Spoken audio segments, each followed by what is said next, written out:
Chapter 81.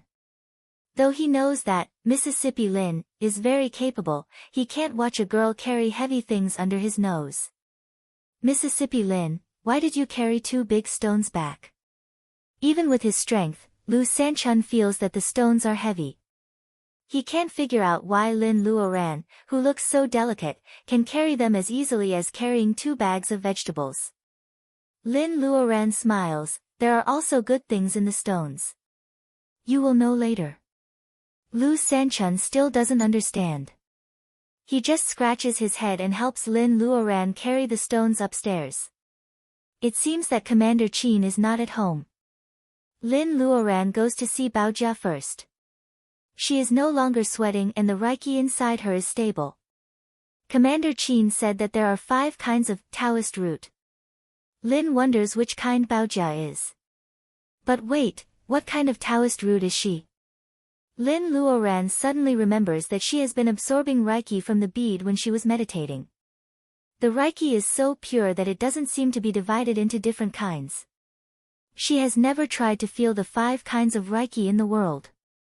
That day when she fought with Wen Guanjing, he just made a hand gesture and the fire Reiki was activated. Does he have the Taoist root of fire? Lin Luoran's amazing memory seems to be a bonus of cultivation. Now she recalls that although Wen Guanjing made the hand gesture very fast that night, he was interrupted several times. Therefore, Lin Luoran can observe him for several times for free. The trajectory seems to be like this. Lin Luoran moves her fingers slightly and walks out of Baojia's room slowly. She went to buy the jade and planned to study the magic circle on the jade pendant. Suddenly, she remembers that compared with engraving magic circles on the jade pendant, it should be easier for her to master the fireball Wen Guanjing casts that day. After all, she has observed the whole process of casting the spell. Unlike the magic circle on the jade pendant, which is blocked by cracks, Lin Luoran needs to keep studying and experimenting. The Qin family's villa is big with a quiet rooftop. Lin Luoran is afraid that the experiment in the house may destroy Commander Qin's house, so she goes to the rooftop. Lin Luoran takes a deep breath. She closes her eyes and recalls the whole process of Wen Guanjing casting the fireball. First, the middle finger and little finger of the right hand were straightened, and the other 3 fingers were crossed. Then, the thumb and middle finger were placed on the second knuckle of the ring finger. If one didn't have slender and soft fingers, doing this action would cause their hands to twist. Cultivation really wasn't something that ordinary people could play around with. Lin Luoran sighs in her heart. Then she follows the second movement of the Taoist hand gesture. It's just a small fireball. Following this movement, there are 36 Taoist hand gestures superimposed. Lin Luoran has an amazing memory. After thinking for a while, she can slowly display the set of 36 hand gestures. After recalling, Lin Luoran starts from the beginning again. She performs the 36 hand gestures one after another. The result is obvious. Lin Luoran is not a genius like those in novels. She can cast a fireball on her first try. God bless the 3 pristine Taoist masters. What the hell is happening in broad daylight? Lin Luoran is just a beginner. She doesn't think that she can master it after one try. Anyway, the weather is good today. She just lies on the rocking chair and ponders leisurely. Judging from Wen Guanjing's speed of making 36 hand gestures without any pause, Lin Luoran can tell that he must have practiced for many times. Lin Luoran is lying on the chair and her body is relaxed. However, her right hand keeps doing the 3 movements. When Ms. Huang asks her to have dinner, she can't help making the orchid fingers with her right hand. Seeing Ms. Huang's surprised look, Lin Luoran smiles embarrassedly and goes to the rooftop after dinner. Lin Luoran is fascinated by the 36 hand gestures and she doesn't ask why Commander Qin doesn't come back for dinner. Lin Luoran is not very smart since she was a little girl. She was able to get into a middle school in the county and go to a university in the provincial capital because of her perseverance. Lin Luoran can repeat the boring science questions over and over again. Now that she is interested in the spell of fireball, Lin Luoran keeps repeating the movement without feeling annoyed. Lin Luoran has been practicing until the evening. Her hard work finally pays off. She is only 10 seconds slower than Wen Guanjing when he made 36 sets of Taoist hand gestures when she is fast enough. However, Lin Luoran still hasn't mastered the key to casting the spell of Fireball. She can't help but wonder if the 10 seconds slower can make a decisive difference. No, when Wen Guanjing cast the spell that day, the Reiki molecules around him responded to him. Lin Luoran tries to connect the dots and she finds nothing unusual. Does the spell of Fireball make the Reiki in the air respond to her? At this moment, Lin Luoran forgets that she doesn't know what kind of Taoist root she belongs to. In fact, even if she knows the nature of her Taoist root, she probably doesn't know that the nature of a cultivator's Taoist root determines the nature of the spell that a cultivator can cast. That is to say, if a cultivator is a cultivator with the nature of water and wants to cast the spell of Fireball, he can only use magic figures or some treasures with the nature of fire to help him temporarily. Lin Luoran closes her eyes and relaxes her body and mind.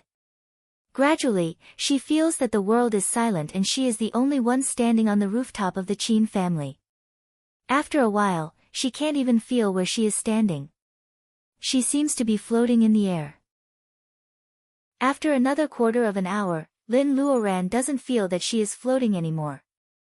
She feels that she is in the endless night sky. The bright lights of the imperial capital lit up like many little stars in the sky. However, the beautiful scene in front of Lin Luoran is incomparable. After she is in the world, there are colorful light spots around her. Red, cyan, blue, gold, brown. Are they the Reiki molecules of the 5 elements? Lin Luoran is surprised by the beautiful scene in front of her. The light spots are like colorful fireflies flying in the air. They are more beautiful than any colorful lights. So, are the red elves with tails the Reiki molecules of the fire Reiki? Lin Luoran finally remembers her purpose. She carefully separates a strand of her spiritual mind to touch the Reiki of the little elves. The little elves are having fun on their own. Suddenly, a strange breath comes to Lin Luoran. Unlike the other 4 kinds of Reiki that play with them, Lin Luoran's spiritual mind doesn't pay attention to it at all. Lin Luoran's spiritual mind was damaged a few days ago. It looks dispirited and not aggressive, so it doesn't cause the agitated Reiki to attack it. Naturally, Lin Luoran doesn't pay attention to it. Lin Luoran tries to get close to the fire Reiki. After a long time, her spiritual mind is exhausted. In reality, her face is covered with sweat. At this moment, Lin Luoran is in such a mysterious state that she doesn't notice anything wrong with her body. When Lin Luoran tries to get close to the fire Reiki but fails, the bead in her right hand moves slightly. Above the cabin that Lin Luoran has been unable to enter, a flame comes out of nowhere. It jumps for a while and then goes into the cabin through the invisible inhibition. The cabin shakes for a while and then calms down.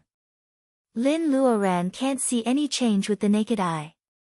On the other hand, the hazy Reiki in Lin Luoran's body sensitively and passively senses the change inside the bead. A strand of red Reiki is separated from the chaos. It seems that the Reiki doesn't want to stay with the Reiki of the same nature anymore and goes to other meridians. There are many subtle meridians hidden in the human body. Even some cultivators may not know how many meridians there are, let alone the doctors of the mortal world. In the long road of cultivation, even some cultivators with high personal ability don't know how many meridians there are. Cultivation has been passed down for many years and there is a set of fixed routes in it. Generations of cultivators covet the ready-made spells, which are easy to remember and understand. They have long lost the use of exploring other meridians. After all, they don't need to use them for cultivation. Why waste time on studying them? Lin Luoran, on the other hand, has stepped onto the road of cultivation from a mortal world. She has no master to guide her. However, she does everything according to her heart. She doesn't have a master to guide her. Instead, she has the advantage of being arrogant.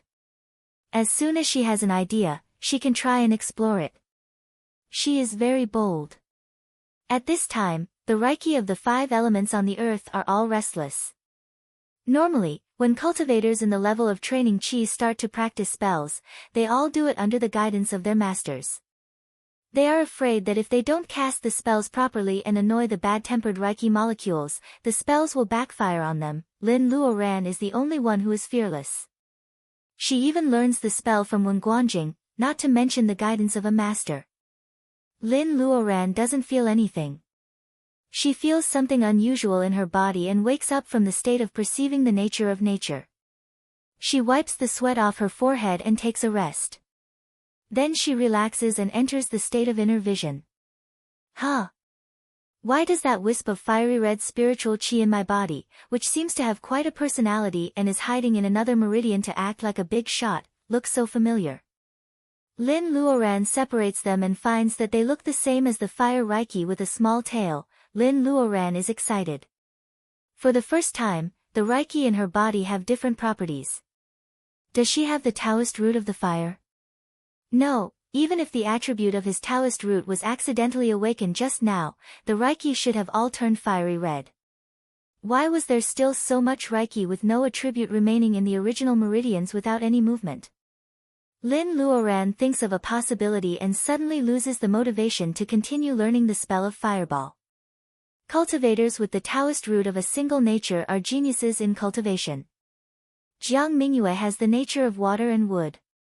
The nature of water is complementary to the nature of wood, so she has a good aptitude. However, she has the nature of fire, but there is still a bunch of Reiki with unknown properties. Has it not been awakened? Chapter 82. In tens of thousands of years, those seniors who have advanced to higher realms have used their life experiences to summarize the essentials of cultivation for the younger generation. Talent, cultivation method, elixirs, magic weapons, and money, it can be said that these 5 essentials are indispensable to the end. Not to mention talent, if a person doesn't have the Taoist root, he can't step on the road of cultivation even if he has the wealth of a country. And the quality of the Taoist root is the basis for advancement. Only 1 in 10,000 mortals has the Taoist root. In the glorious era of cultivation, people in the level of training chi are not even real cultivators. The gap between training chi and laying foundation prevents those training chi cultivators with 4 or 5 natures who don't have special opportunities from entering the real world of cultivation. Apart from the core areas of the blessed enclave where the spiritual energy was abundant, the density of the spiritual energy, there was not much difference between the cultivators who lived in the deep mountains with verdant hills and clear waters. Moreover, with a high-level cultivation technique, the time it took others to refine 1 portion of spiritual energy, but you could refine 1.5 portions, or even 2 portions, or even more. As time passed, the gap between 2 people who originally had similar aptitudes would slowly widen. Elixirs can give you more resistance to advancement when you are in a bottleneck. They can shorten the time of cultivation or increase the effect of cultivation. They are really indispensable at home or on trips. As for a powerful magic weapon, it can increase the safety of cultivators on the long road of cultivation. As long as there are mortals, there will always be new cultivators. However, some treasures of heaven and earth need thousands of years to grow after being picked. How can they keep up with the consumption of cultivators? As time goes by, disputes can be seen everywhere for a spirit herb that is hundreds of years old. With a good magic weapon, cultivators can naturally save their lives in the fight, and they can even get spirit herbs and elixirs that can enhance their personal ability. It is really killing 2 birds with 1 stone. Money is needless to say. Although cultivators have a longer life than ordinary people, they can't always look for raw materials for making elixirs and weapons by themselves. The land of Shenzhou is vast, which is a waste of time and energy. At this time, the importance of money can be highlighted. Even if you have money, there will be countless cultivators who need money coming to you to sell and exchange. Of course, the money here is not the paper money of Huaxia today. Lin Luoran is not in the mood to practice the fireball spell because of her poor aptitude. She goes back to her room and naturally doesn't have the energy to try to make weapons. However, the phoenix hairpin that she bought for 50,000 yuan is lying quietly on the table. Its unique style is very attractive. Dragons and phoenixes were the traditional totems of the Huaxia clan. Even today, they could be seen everywhere, not to mention in ancient times. In some dynasties, they were even used exclusively by the emperor's family. If ordinary people used them, it would be a taboo and would not be allowed. But no matter how much it was forbidden, it could not overcome the love of beauty in the hearts of common women. Gold was too conspicuous, and jewelry made of silver and pearls as raw materials could unavoidably have the figure of a phoenix. However, the antique that Lin Luoran bought is very strange. The hairpin is in the shape of a double-headed phoenix, maybe, one is a phoenix and the other is a phoenix. The clerk of the jade shop is kind, but Lin Luoran doesn't sympathize with others just because she feels sorry for them. Because of the special nature of the material of pearls, they can't be passed down for thousands of years like jade wares. The longer the pearls are worn, the softer they will be. Therefore, it is hard to determine the value of antiques made of pearls, except for the crowns of emperors and queens. No matter how knowledgeable a collector is, it is hard to tell the origin of a bare bead. Even common jewelry will only have the shop's logo on it. It is hard to identify the value of the pearl because there is no historical record to prove who has worn it. What's more, the hairpin Lin Luoran bought is in such good condition. There is no trace of weathering. It is so new that it looks like a pearl hairpin made last year. It doesn't look like an antique at all. More importantly, it is blue. Hey, don't be so obvious.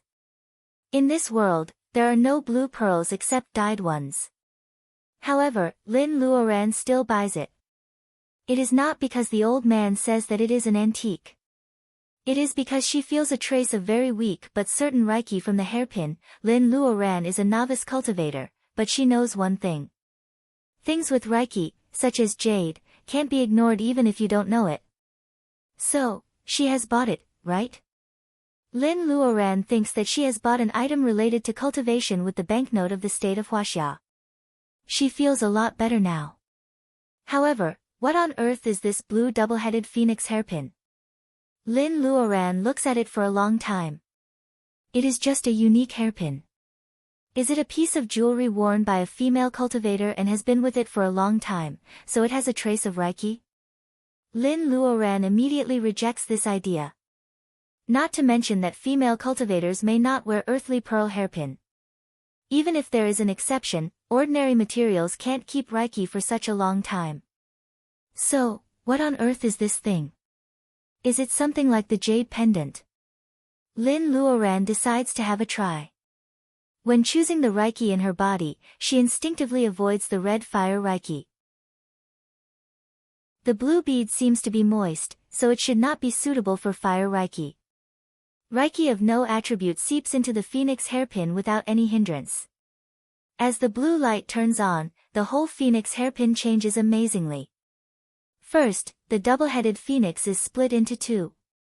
Then, the body of the hairpin is also cracked. If the cracks on both the phoenix head and the body of the hairpin are not so neat, Lin Luoran would think that she broke the blue pearl phoenix hairpin by testing it rashly. However, it's okay that you split up. What does it mean that you are growing up slowly? Lin Luoran frowns and says nothing. She doesn't know whether she should continue to fill the hairpin with reiki or not. She is afraid that this is a one-time high-risk item. Unfortunately, the only condition to activate it is to fill it with enough reiki. She can't be so unlucky, can she? Lin Luoran looks at the double-headed phoenix hairpin. No, it is now two single-headed phoenix hairpins. She looks at Commander Qin's elegantly decorated villa. If this is a bomb, she has no place to throw it. Chapter 83. The only thing Lin Luoran can do is to buy the two raw stones she bought. She promised to give the stone to Mu Tiannan, so she doesn't plan to cut it open. She just uses the bead as a reiki converter to turn the rolling mist inside the jade into peaceful and absorbable reiki. Lin Luoran thinks this is the fastest way to make money if she doesn't expose the fact that these cultivators who have a hard time with their personal ability can swallow the stone alive. Thinking that she may be kept in captivity by a group of cultivators to make this special jade as a profession, Lin Luoran shivers. She comforts herself that she only needs enough money. Freedom and life are the most important things. Lin Luoran calls Mu Tiannan and tells him that he can come to pick up the goods at any time. Lin Luoran enters the bead space that she hasn't taken care of for a long time. The fleece flower seeds she sowed before have already burst out of the soil and become sprouts. Lin Luoran has to pick up the bamboo poles in the space to make shelves for them one by one. This is really a big project. If she had known this earlier, she wouldn't have planted them together. Lin Luoran comforts herself while inserting the bamboo poles.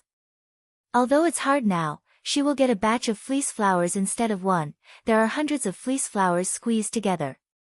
If she doesn't separate them, they will be entangled. When the fleece flowers are ready, Lin Luoran touches her nose. The 6-century-old ginsengs are full of small red fruits. They also choose this time to ripen. Fortunately, there is still some open space in the space.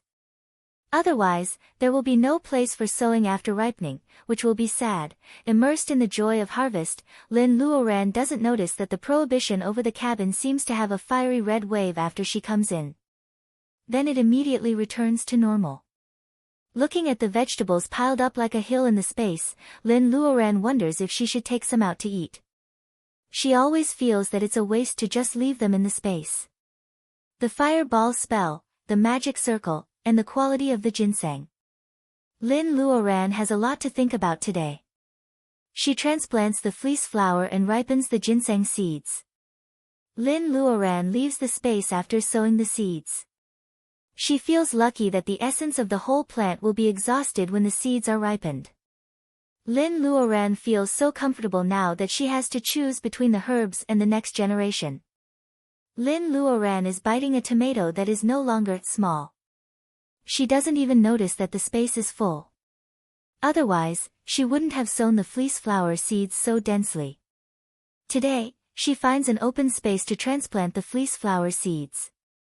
It seems that the space is getting bigger today. Lin Luoran carries the vegetables to the kitchen and goes back to her room with a tomato in her mouth.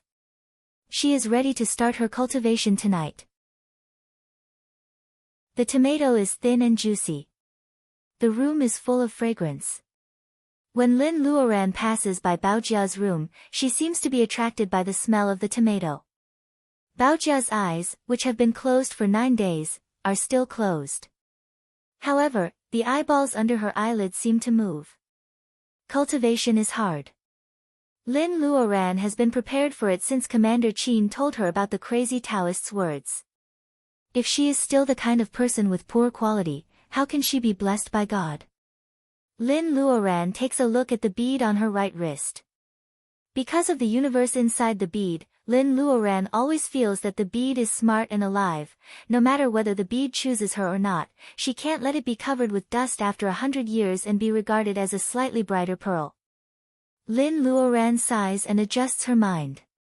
She starts her daily homework, which is to meditate and cultivate qi into her body. Since there is no jade, the bead has no right to be picky.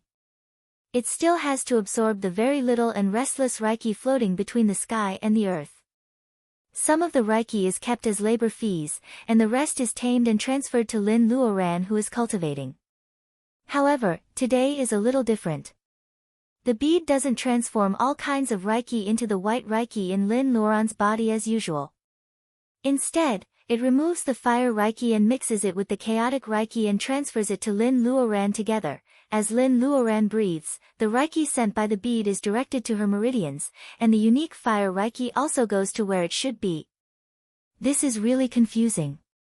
After another night of cultivation, Lin Luoran feels refreshed when she opens her eyes. The frustration of practicing the fireball spell the day before is swept away by the wonderful feeling of cultivation. She goes downstairs as light as a bird. She greets Commander Qin, who is reading the newspaper, Miss Huang, who is cooking, and Lu Sanchun, who is practicing boxing in the yard one by one. Everyone can see that she is in a good mood. Influenced by her, the day starts well. After breakfast, Mu Tiannan's car stops downstairs. He knows that he should greet Commander Qin before he carries the raw stone into the car. Why only one instead of two? On the one hand, Lin Luoran doesn't want her labor to be so cheap. On the other hand, people are greedy. Lin Luoran gives him 2 for the first time, so she has to give him more in the future. Otherwise, kindness will turn into hatred. Lin Luoran sits in the passenger seat.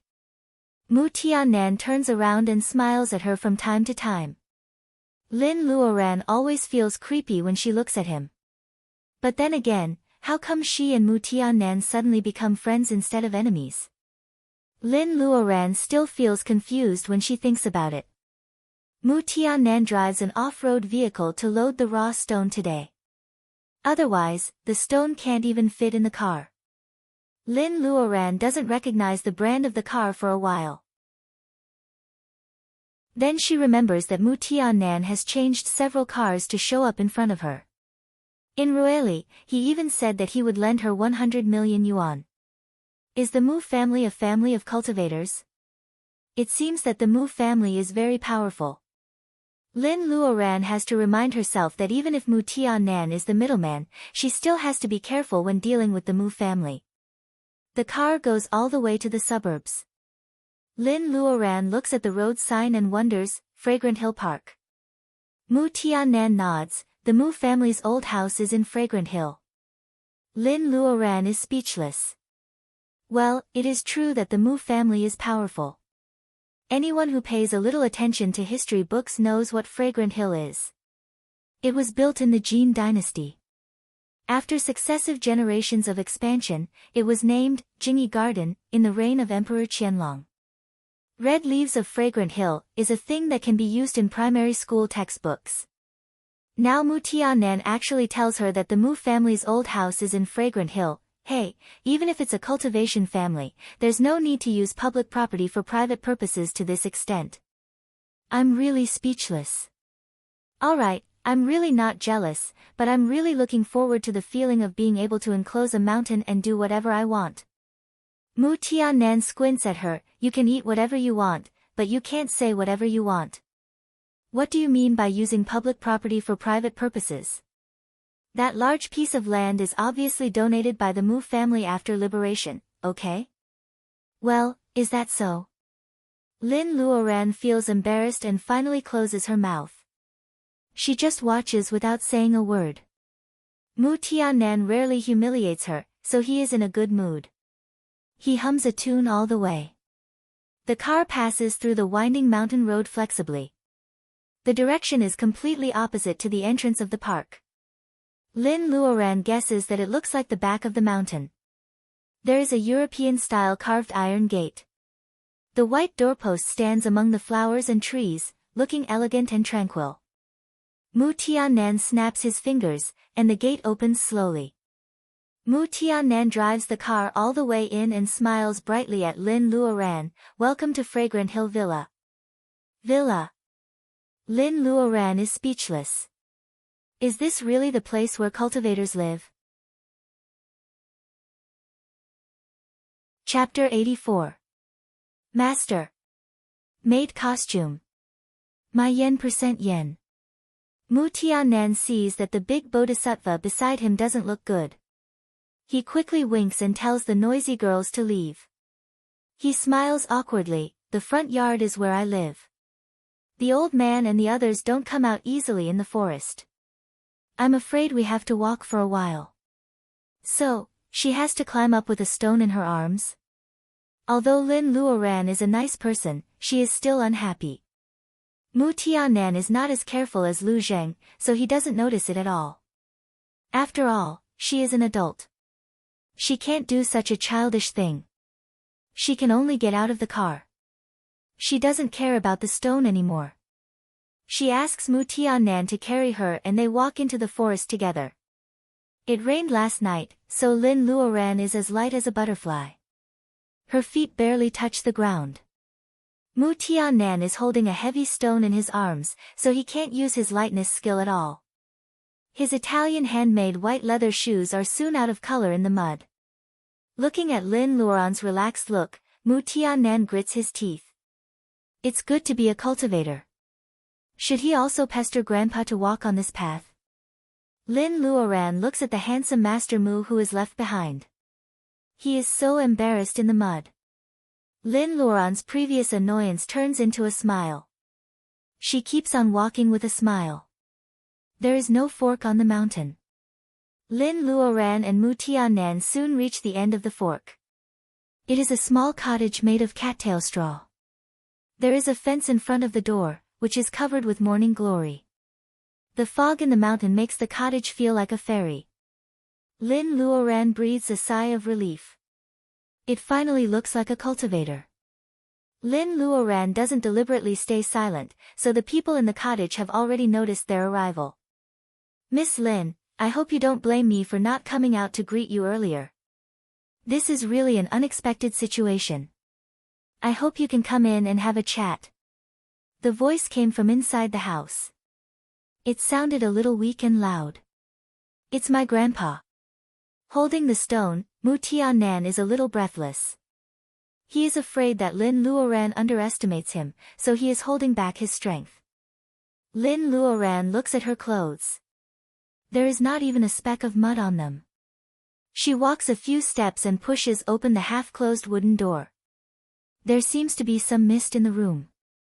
There are some futons made of straw on the ground. It seems to be a place for meditation. Lin suddenly realizes that the weeds in her space can also be made into futons. However, Mr. Mu is not the only one in the room. Two old men are sitting on futons with their legs crossed, one in front and the other behind.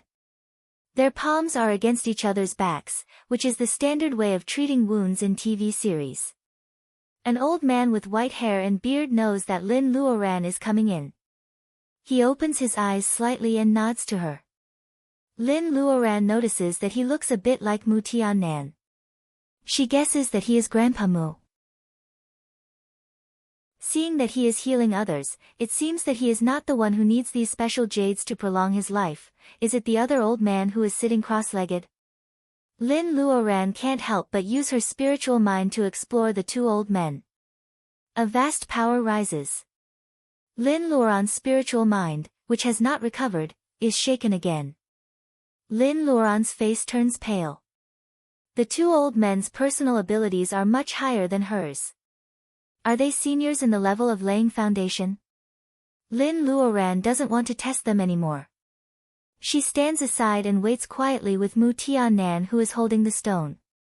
After about half an hour, Grandpa Mu slowly stops. His face is so pale that it seems that he has just been seriously ill. Mu Tiannan hurriedly puts down the stone and helps the old man to sit on the wooden chair in the room. After a while, he helps the other old man who seems to be seriously injured to sit on another wooden chair.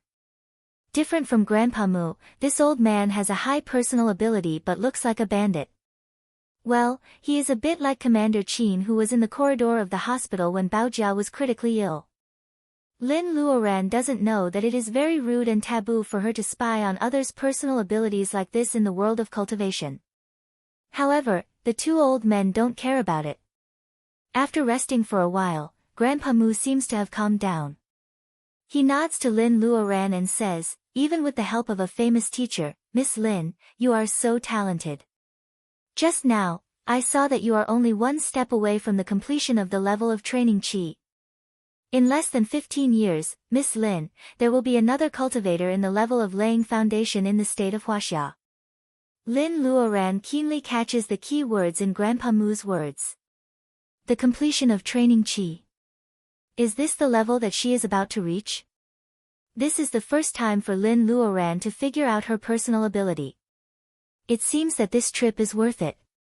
Grandpa Mu, who is resting with his eyes closed, finally opens his eyes. He looks at Lin Luoran and says, Mu, let's make a bet.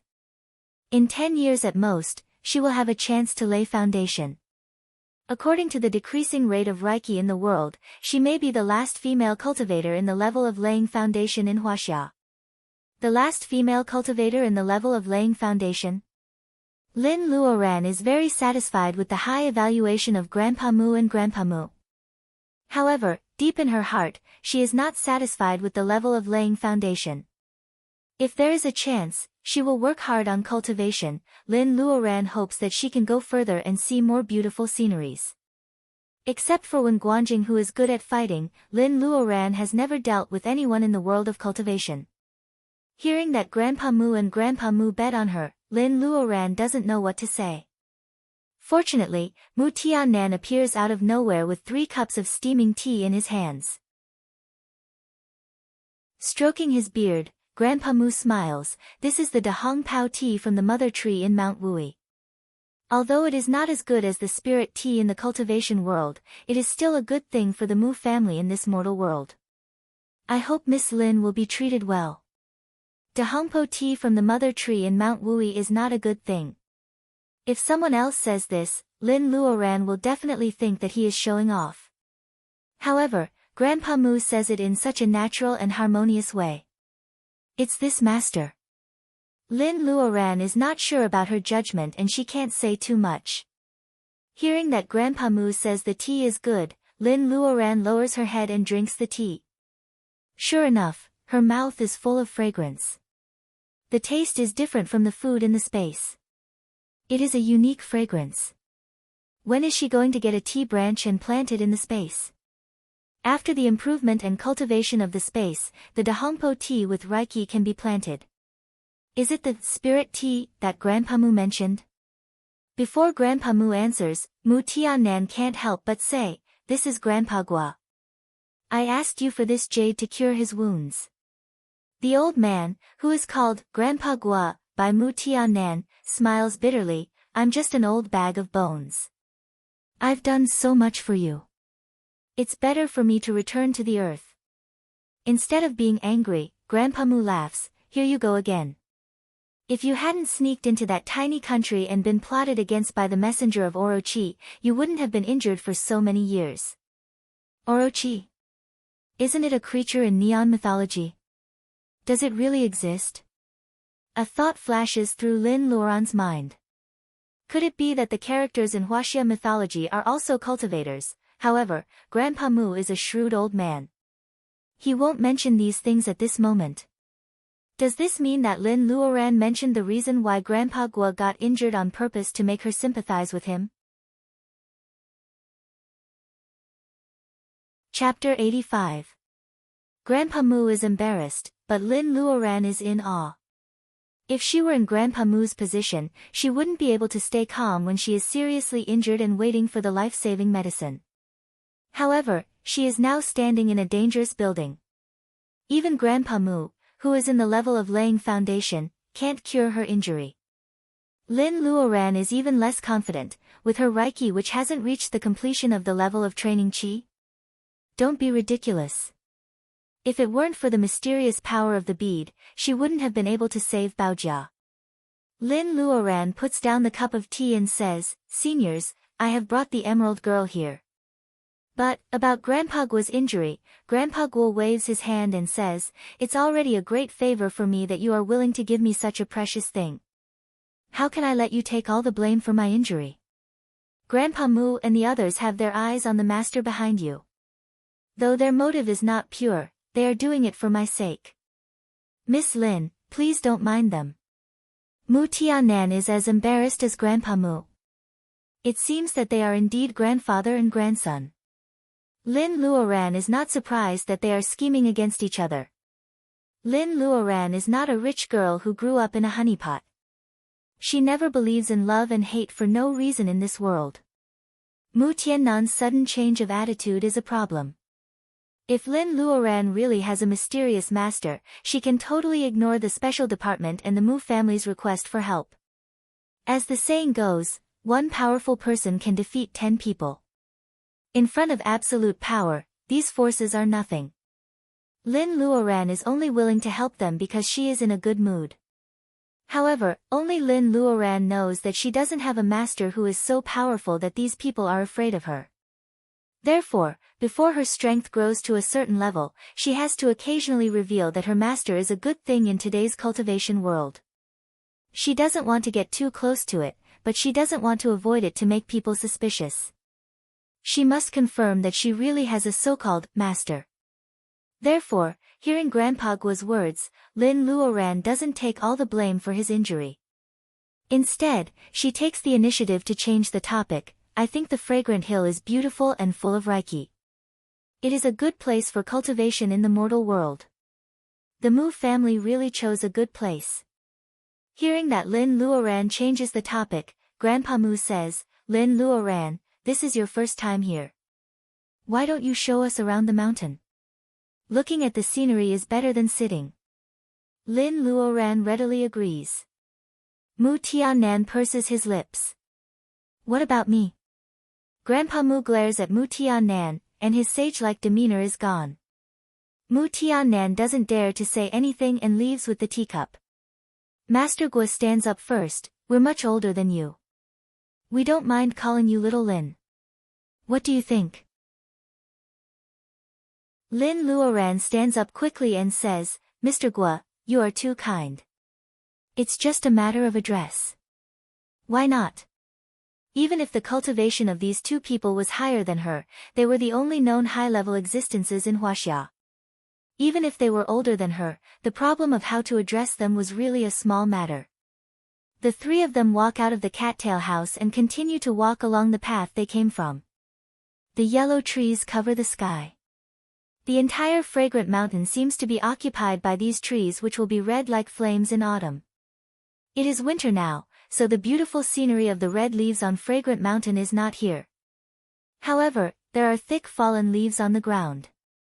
It is a special feeling to step on them. It is not bad.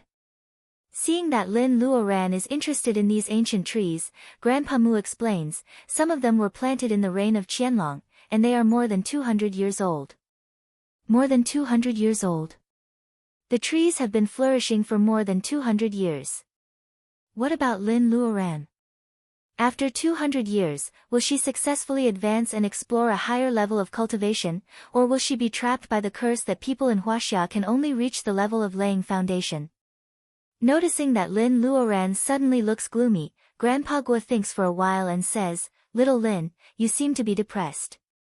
It is not easy for you to have such a high level of cultivation at such a young age. You should be young and proud. Why are you so depressed? Lin Luoran is 27 years old. Is it just a young age in the world of cultivation? Lin Luoran is ignorant about the path of cultivation and she doesn't even know a lot of common sense.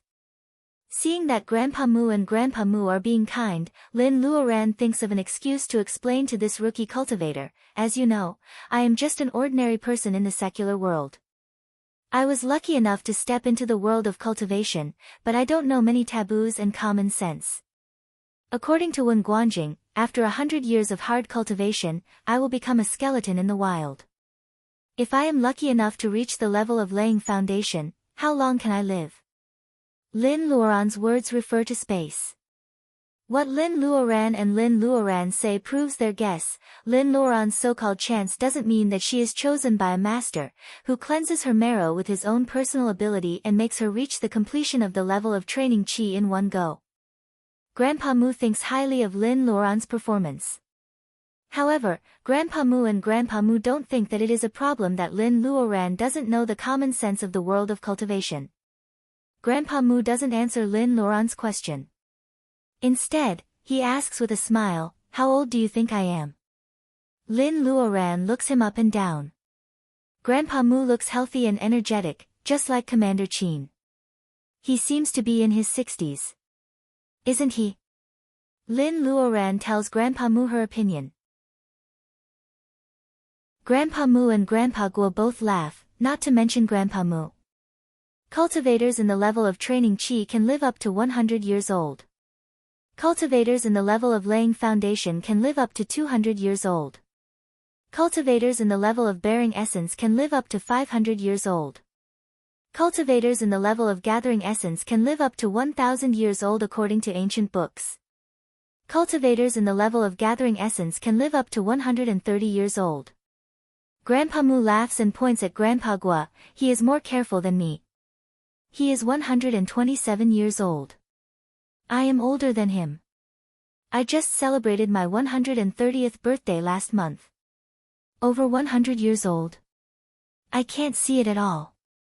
Not to mention that Master Gua is injured. Master Mu, who is more than 130 years old, seems to be much more vigorous than Mu Tiannan. This is the difference between cultivators and ordinary people. 27 years old is indeed a very young age in the world of cultivation. Chapter 86. Seeing that Lin Luoran is relieved, Master Mu strokes his beard and smiles. I got your jade for free. If I don't give you something in return, I will have an inner demon in my cultivation. Girl Lin, you can have whatever you want. You can help me and I will have an inner demon in my heart. Lin Luoran doesn't know much about the inner demon. She doesn't know what Master Mu is talking about. She tilts her head and thinks for a while. I've learned a little spell of casting fireball recently, but I don't have a master to teach me. Can I ask you two masters? Lin Luoran has promised Wen Guanjing to go to the Night of Bermuda, but she can't be one or two effective spells. Otherwise, her identity will be exposed, and her own safety will be the top priority. Lin Luoran and Master Guo look at each other. They seem to be surprised that her master doesn't teach her spells. Lin Luoran is anxious, but she doesn't show it. Lin Luoran knows that it's best to make up an excuse. However, a lie always needs more lies. Lin Luoran decides to take a gamble. If someone finds out, she can take her parents and Luodong to hide in the deep forest. She can come out when she is powerful enough. However, this is the worst plan after all. In fact, Master Mu and Master Guo are surprised not because Lin Luoran thinks that she is a paper tiger, but because her request is not equal to the value of the jade. Even in the declining cultivation world, the small spell to cast a fireball was a common skill that everyone had. It was not a very precious secret technique. On the contrary, the jade Lin Luoran takes out can be directly absorbed by the human body without being refined. Not to mention its effect on Master Guo's injury. If it can be used for a long time, the time saved for cultivation will be more than twice that of others. Master Mu ponders. Girl Lin, do you know how precious the jade you took out is? Lin Luoran is shocked. Is it very precious? It only takes her a few minutes to make a piece of Reiki jade. She doesn't know that it is precious in the eyes of Master Mu, a senior in the level of laying foundation. Thinking of Lin Luoran's short cultivation time, Master Mu realizes it. You've encountered a great opportunity, so you naturally haven't experienced the hardships of cultivation. Ever since the sharp decline of spiritual qi 1,000 years ago, even the remaining spiritual qi had become restless. When ordinary cultivators absorbed spiritual qi, they would have to spend 3 times as much time to refine it.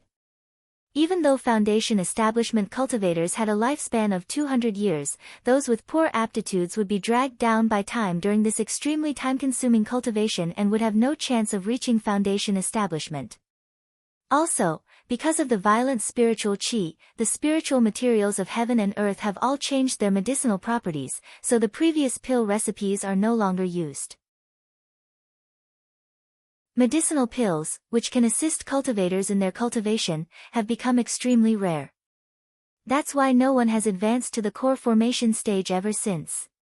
You should know how precious this kind of spiritual qi jade, which can be directly absorbed by the human body, is. When Master Mu says, no one has advanced to the core formation stage, he pauses for a second. He thinks of Lin Luoran's mysterious master. According to their speculation, her master must be a senior in the level of bearing essence. Seeing that Lin Luoran is listening carefully, Master Mu assumes that her master didn't tell her about the hardships of cultivation. It makes sense. The problem that bothers ordinary cultivators may not be worth mentioning in the eyes of her master, who has such a Reiki jade. Why would he tell her about it and affect her cultivation? Thinking of this, Master Mu stops the topic. Lin Luoran is secretly anxious. What she lacks most now is the knowledge of the current situation of the world of cultivation. Master Mu suddenly stops the topic, which makes Lin Luoran feel helpless. Master Guo takes out a booklet from his arms and hands it to Lin Luoran. Lin Luoran sees the words, Spells of the 5 Elements, on the yellowed page. Lin Luoran takes the booklet and reads it. She is flattered and can't believe that she just got the spell of the cultivator she has been longing for. Seeing her expression, Master Guo explains, don't be surprised. This is just an ordinary spell of the world of cultivation. If you like it, you can take a look and I'll give it to you. Thank you, Master Guo. Lin Luoran's gratitude is sincere. Spells are ordinary for others, but for her, they are very precious. Especially when she turns to the first page, she finds that it is the fireball spell that Wen Guanjing once cast. Lin Luoran has practiced for a long time but failed to master it. Lin Luoran is even happier. Seeing that Lin Luoran is happy, Master Mu and Master Mu both praise her for her kindness in their hearts. It is just a basic spell. How can it make up for the kindness of prolonging her life? Master Mu has to give her something in return. However, it is really a problem what to give her so that the disciple of a senior in the level of bearing essence will like it. Seeing that Lin Luoran is happy, Master Mu temporarily forgets the thought of returning the gift. He makes 2 gestures with his right hand and 4 mounds of earth appear on the ground. Feeling the fluctuation of Reiki, Lin Luoran has no idea what Master Mu is going to do. She stares at Master Mu's gestures without blinking and releases her spiritual mind to feel the fluctuation of Reiki. After learning the failed spell of the fireball spell, Lin Luoran feels that she has neglected the fluctuation of Reiki when casting spells. This time, she will not let go of this opportunity. In a short time, the 4 mounds made by Master Mu gradually take shape. They are in the shape of a table and 3 chairs. In the eyes of ordinary people, it is like magic. However, Lin Luoran feels that the brown Reiki molecules on the ground are constantly moving. Looking at the clay table and stools, Lin Luoran suddenly realizes that the brown Reiki is obviously the Reiki molecules with the nature of earth. Master Mu, the earth is soft and wet. The stools are not suitable for people to sit on. Lin Luoran guesses that Master Mu has other tricks up his sleeves. Lin Luoran deliberately says ironic words to stimulate Master Mu so that he can have a sense of achievement. Lin Luoran has no problem to show him more spells and more free courses. Master Mu just smiles. Lin Luoran has lived for more than 100 years and her little tricks can never fool him. However, Master Mu thinks that Lin Luoran is a good junior, so he indulges himself and doesn't expose her tricks. Look carefully, Las Lin. Master Mu's right hand changes its madra. The speed of his madra is extremely slow, but it is different from the earth table spell and Wen Guanjing's fireball spell. Every movement of his fingers is like a sword fighting with a knife. Golden Reiki molecules respond to his madra from the thin Reiki environment. Even Master Mu looks serious. He is not as relaxed as he was when he made the earth table spell. He shouts, "The spell is finished. Go!" A golden light splits from his palm.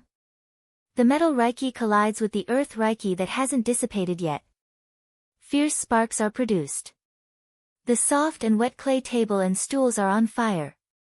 Is Master Mu making these clay tables and stools? Looking at the dancing flames, Lin Luoran feels that her heart is pounding.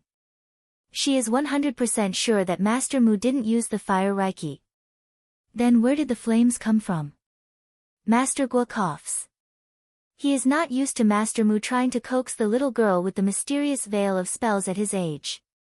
After all, Lin Luoran is a junior cultivator. It is not kind of him. Chapter 87. Grandpa Mu doesn't care at all. Instead, he explains to Lin Luoran, your master might have told you that the nature of the Taoist root determines the magic weapons one can use and the spells one can cast.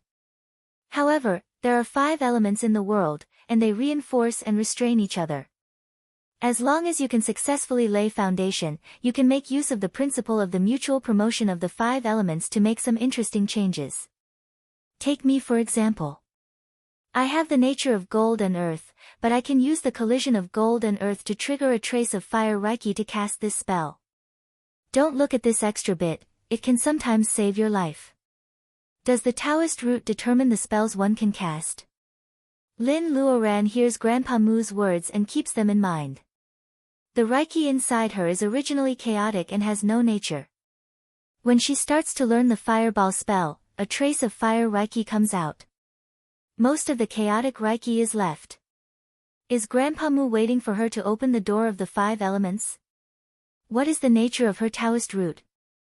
Lin Luoran has questions in her mind. Thinking of the 36 gestures that she knows by heart, she unconsciously makes gestures with her right hand. Because she has been practicing for a long time, her speed is not bad. After a while, the gestures are overlapping.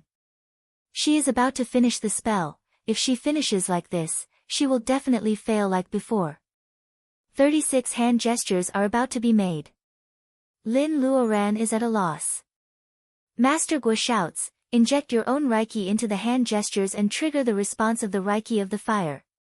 Lin Luoran has thought that she will fail this time. Hearing Grandpa Guo's words, she has an idea and her body makes an instinctive response. The fire Reiki lurking in her body seems to be summoned. The fire Reiki rushes all the way to her right hand and flows between her 5 fingers. When the 35th mudra is finished, Lin Luoran can clearly feel that the fire Reiki molecules are gathering together. When the 36th mudra is finished, Lin Luoran looks at her right fingertip. There is a ball of fire dancing. Did she make the fireball spell? Lin Luoran is overjoyed, but she doesn't get carried away. She disperses the handprint and the dancing fireball disappears. Lin Luoran closes her eyes to feel the feeling of blending with the fire Reiki. The 2 elders are surprised by her ability of understanding. She doesn't even know how to use Reiki when casting spells. They know that she is indeed a new scholar, but can a new scholar really understand what Grandpa Guo just says? Those smooth hand seals were clearly the nimble fingers that were naturally suited for spells. Lin Luoran is an ordinary person. Though there are masters who purify her marrow, it has something to do with her talent. Does she have the Taoist root of fire, which is rarely seen in 100 years? Lin Luoran's parents see that it's easy for her to cast the fireball spell and she is accepted by a senior of bearing essence. They both think that Lin is a rare genius with only one nature. Of course, Lin Luoran is immersed in the feeling of her first success in casting spells. She has no idea about this wonderful misunderstanding. When she opened her eyes again, the 2 elders had found 3 cups of steaming tea from somewhere. They were sitting on the stools that were made by magic and nodded at her. Lin Luoran sits down and takes a sip of the tea. The fresh aroma of the tea is refreshing. The quality of tea is really suitable for cultivators. Lin Luoran has the booklet of spells of the 5 elements in her arms and she knows the key points of casting spells. She is not in a hurry to study now. Not everyone can have the opportunity to drink tea with a senior in the level of laying foundation. What's the harm of having fun for a while? However, Lin Luoran is born to be a spinning top. Just when she is listening to Grandpa Mu talking about their understanding of cultivation, Lin Luoran's cell phone rings at the wrong time. It is a strange number. Lin Luoran picks up the phone and listens to the conversation on the other end. She smiles at first and then her smile spreads all over her face. After she hangs up the phone, Grandpa Mu asks her why she is so happy. Lin Luoran's eyes are filled with tears. I'm sorry. It's my good friend. She has just woken up. Lin Luoran's good friend, Qin Baojia, has undoubtedly become famous after this incident. At least Grandpa Guo and Grandpa Mu look at each other and instantly understand who Lin Luoran is talking about. In that case, Lin Luoran should go back first. Although it is a rare chance, Lin Luoran values her family and friends the most. She apologizes to Grandpa Guo and leaves the mountain first. Mu Tiannan comes out of nowhere from the dense forest. Grandpa Mu stares at him and smiles. Why don't you see her off? Mu Tiannan smiles. I have arranged it. Grandpa, I also want to cultivate. Just say yes. Grandpa Guo frowns. Something flashes in Grandpa Mu's eyes. You little brat, I have set a rule in the family. Cultivation is getting more and more difficult. The Mu family can't hang on to one tree. Since you have given the opportunity to Mu Tiannan, why are you talking about cultivation now? Mu Tiannan says shamelessly, I regret it again. At worst, I don't want the money from the family. Can you just teach me cultivation? Grandpa Mu shakes his head. Mu Tiannan stomps his feet and runs away. He disappears in the forest. Grandpa Guo coughs again and says, "You should have told him the truth earlier." "Why do you want him to blame you?" Grandpa Mu smiles bitterly. "My grandson looks like a fool. You have watched him grow up. You know he is the most arrogant person in his bones. If I told him the truth, who knows what he would do based on his stubbornness. I don't want him to blame me for the rest of his life. As long as he is safe for the rest of his life." Safe for the rest of his life? Grandpa Guo sighs. He is not sure whether this is what Mu Tiannan wants or not. Come to think of it, what should I give to little Lin? Grandpa Guo's question confuses Grandpa Mu. Yes, what should he send to make the relationship between them closer? Lin Luoran jumps out of the car sent by the Mu family and runs to the Qin's villa. Aunt Huang opens the door for her and her face is full of joy. They are all upstairs. "Miss Lin, please go upstairs." Lin Luoran nods to Aunt Huang and goes upstairs. The door of Baojia's room is unlocked. Commander Qin, Lu Zheng, and Lu Sanchun are all there. Lin Luoran looks around and sees a white figure standing in front of the window. Standing in front of the window in white pajamas, Baojia feels like a fairy when the breeze blows. Seeing is believing. Lin Luoran looks at the familiar figure and finally believes that Baojia is fine. Lin Luoran's eyes are blurred with tears. Baojia turns around and stares at her for a while. Then she rushes to her. "Hey! Did you secretly eat tomatoes in my room last night?" Chapter 88. Bermuda Islands in the North Atlantic Ocean is an autonomous overseas territory of the United Kingdom. It relies on finance and tourism and is known as a tax haven and company haven. It is a world-famous offshore financial center. It is 3:00 in the afternoon on a direct flight from Huaxia to Hamilton in Bermuda. A group of yellow-skinned Asians walk out of the airport. Though they move fast, they still attract a lot of passers-by. There are about a dozen men and women. They are all tall and slender. Half of their faces can be seen under the sunglasses. They are all good-looking.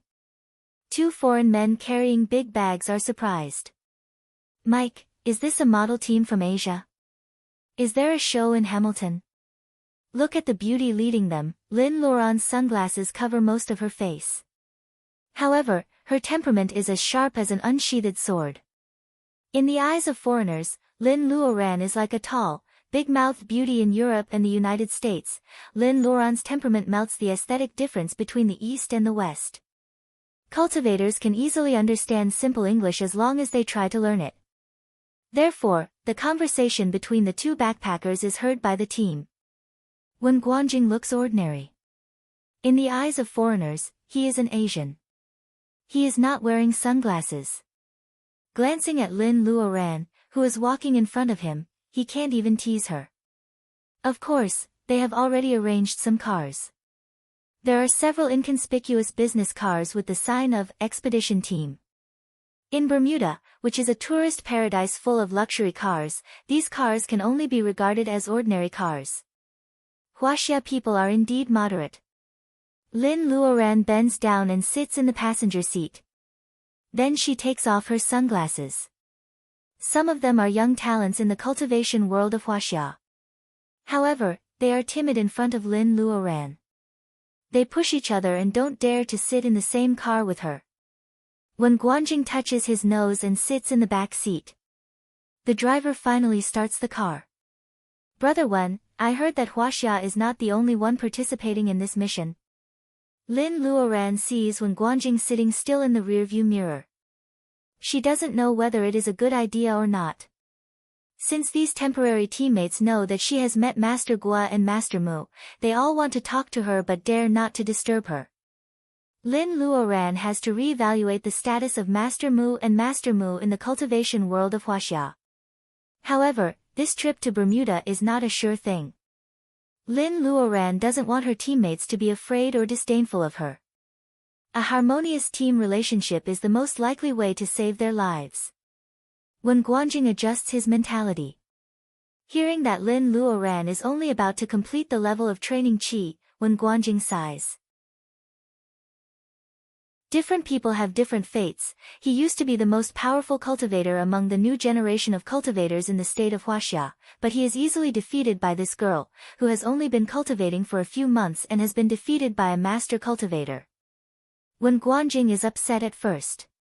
However, after hearing Master Mu and Master Guo's comments about Lin Luoran, when Guanjing knows that Lin Luoran is not only talented, but also has a good character. When Guanjing's dilemma turns into an epiphany, maybe Lin Luoran, who can stand up for Immortal, is different from them. Thinking of these thoughts, when Guanjing gives Lin Luoran an answer quickly, yes, the US, the UK, Europe and Japan. There are more than 10 countries in total. Lin Luoran doesn't say anything. Instead, she closes her eyes to rest in the passenger seat. Of course, if you have good eyesight, you can see that Lin Luoran is stroking a beautiful blue double-headed phoenix hairpin in her right hand. As Lin Luoran fiddles with it, there is a trace of blue luster flowing on the hairpin, which can easily be ignored by the naked eye under the sunlight. It is different from before. This phoenix hairpin seems to be unlocked, and it is no longer an ordinary hairpin. When Guanjing feels the fluctuation of Reiki in Lin Luoran's hands all the way. This is also one of the reasons why the outstanding cultivators dare not to get close to Lin Luoran. It is said that the hairpin is a spirit weapon, and no one knows how powerful it is. It is better not to mess with the disciple of a master. Hello. In such a depressing atmosphere, Lin Luoran's cell phone suddenly rings. Luoran, have you arrived there? Baojia's energetic voice comes from the other end of the phone. Lin Luoran is very happy every time she hears Baojia's voice. People always cherish what they almost lose. Baojia was seriously injured a few days ago, and Lin Luoran feels lucky that her friend got a blessing in disguise. Lin Luoran's cold temperament fades a little. She smiles, I just got off the plane. How about you? Have you met my parents? I took Mr. and Mrs. Lin to the villa at the back of the mountain in the Qingqing city. Luodong is also there. You can do whatever you want in Bermuda with him. Baojia pauses for a while. It seems that she is going to ask Mr. and Mrs. Lin to talk to Lin Luoran. Lin Luoran vaguely hears her parents saying that international calls are too expensive. Only Luodong takes the phone and calls Lin Luoran, sister. Lin Luoran can feel the longing of her family from a long distance. The night of Bermuda begins in advance, so Lin Luoran has no time to spare. Since Baojia's accident, Lin Luoran has not been home yet. Lin Luoran says something to Baojia and then hangs up. Mr. and Mrs. Lin can't change their temperament in a short time. Lin Luoran calls to reassure both of them. She can only do this much without actually meeting them. The villa in the Qingqing city that Baojia mentioned is a gift from Master Mu and Master Guo. Lin Luoran has never seen it herself. Lin Luoran will accept the gift as a thank you gift for the jade. The house is not the most important thing. It is said that the current schoolmaster of the Qingqing city is also a cultivator, a good friend of Mr. and Mrs. Lin. He is also a senior in the level of laying foundation. Lin Luoran is not afraid of Ellie, but she is worried that the Zhou family will trace it back to her. Although this matter has been suppressed by the special department, the Zhou family may do something behind the scenes. After all, the Zhou family is a family of officials in the capital. It is really easy for them to find trouble with the Lin family. Now, Lin Luoran lets her parents and Luodong live in the villa in the Qingqing city, which is much safer. Lin Luoran feels the ability of a cultivator and the spells of the 5 elements become more and more real recently. Chapter 89. Lin Luoran and her companions stay in a famous 5-star chain hotel, which has nothing to do with public expense reimbursement. After all, they are all cultivators. Not to mention the support of their families, they occasionally humbly take on some side jobs. Booking a room in such a hotel all year round is just a drop in the bucket. If the young cultivators in this group are all outstanding like a group of elegant white cranes, Lin Luoran is even more outstanding like the red-crowned crane in this group of white cranes. Pushing open the revolving door, they see the clean and grand lobby of the hotel. The check-in procedure is already done. Lin Luoran and her friends just need to check in. In the corner of the lobby, there is a man and a woman who have been staring at Lin Luoran and her friends since they come in. Their eyes are shining with greed. The woman has wavy chestnut-colored hair. Her eyes are also chestnut-colored. Her nose is high and her skin is flawless. Unlike many foreign beauties who are only suitable to be looked at from a distance, generally speaking, this woman is a European beauty. Dana, she is my cup of tea. She is such an exquisite Oriental beauty. The chestnut-haired Caucasian beauty said to her companion as the amber liquid swirled in the goblet. Her eyes flashed with greed and a trace of possessiveness. Appreciating beauty was an innate human instinct, but very few people would want to possess someone or something for the first time they saw it. This chestnut-haired Caucasian beauty was obviously not an easy target to get along with. The man called Dana had slightly curly hair, a fair face, and a slender figure. The fine details on his cuffs and lapels made him look like a European nobleman. One could not be called a nobleman just because he was handsome and well-dressed. Instead, he should be like Dana, who gave people a feeling of being rich just by sitting casually. There is appreciation and greed in his eyes. Obviously, he is more rational than the woman with chestnut-colored hair. Crystal, are you out of your mind because you haven't been out for a long time? Look at the man beside her. Crystal raises her eyebrows. She sees Wen Guanjing behind Lin Luoran and says disapprovingly, "Is that St? I can't believe that you were defeated by such an ordinary-looking man." His sore spot was touched, but Dana only curved his eyes and took a sip of the wine in his glass. He did not lose his temper and behaved like a gentleman. Of course, if you look closely, you can see that he is looking at Crystal coldly. St. This man was called the Butcher by the superpower circle in Europe. It was not a shameful thing for the arrogant Dana to lose to him. If Crystal insists on having a try, Dana has no intention of stopping her. Crystal has always been so arrogant because of her bloodline. As soon as Lin Luoran enters the hall, she feels that two people are staring at her, which makes her very uncomfortable. Before stepping into the elevator, Lin Luoran follows the feeling and sees a foreign woman with long chestnut-colored hair sitting in the corner of the hall. The woman is raising her glass to Lin. Lin Luoran has an illusion that she is being flirted with by a woman of the same sex. This makes Lin Luoran very unhappy. Noticing Lin's hesitation, Wen Guanjing looks in the direction she is looking at. He sees another old acquaintance, Dana, and he snorts. Lin Luoran raises her eyebrows. What? Do you know them? Wen Guanjing doesn't take it seriously at all. They are two little fleas. I guess they are the representatives of the UK. Speaking of fleas, Wen Guanjing's expressionless face shows that the two people are not as relaxed as he says. The moment the elevator door closes, Lin Luoran casts a spell with her right hand.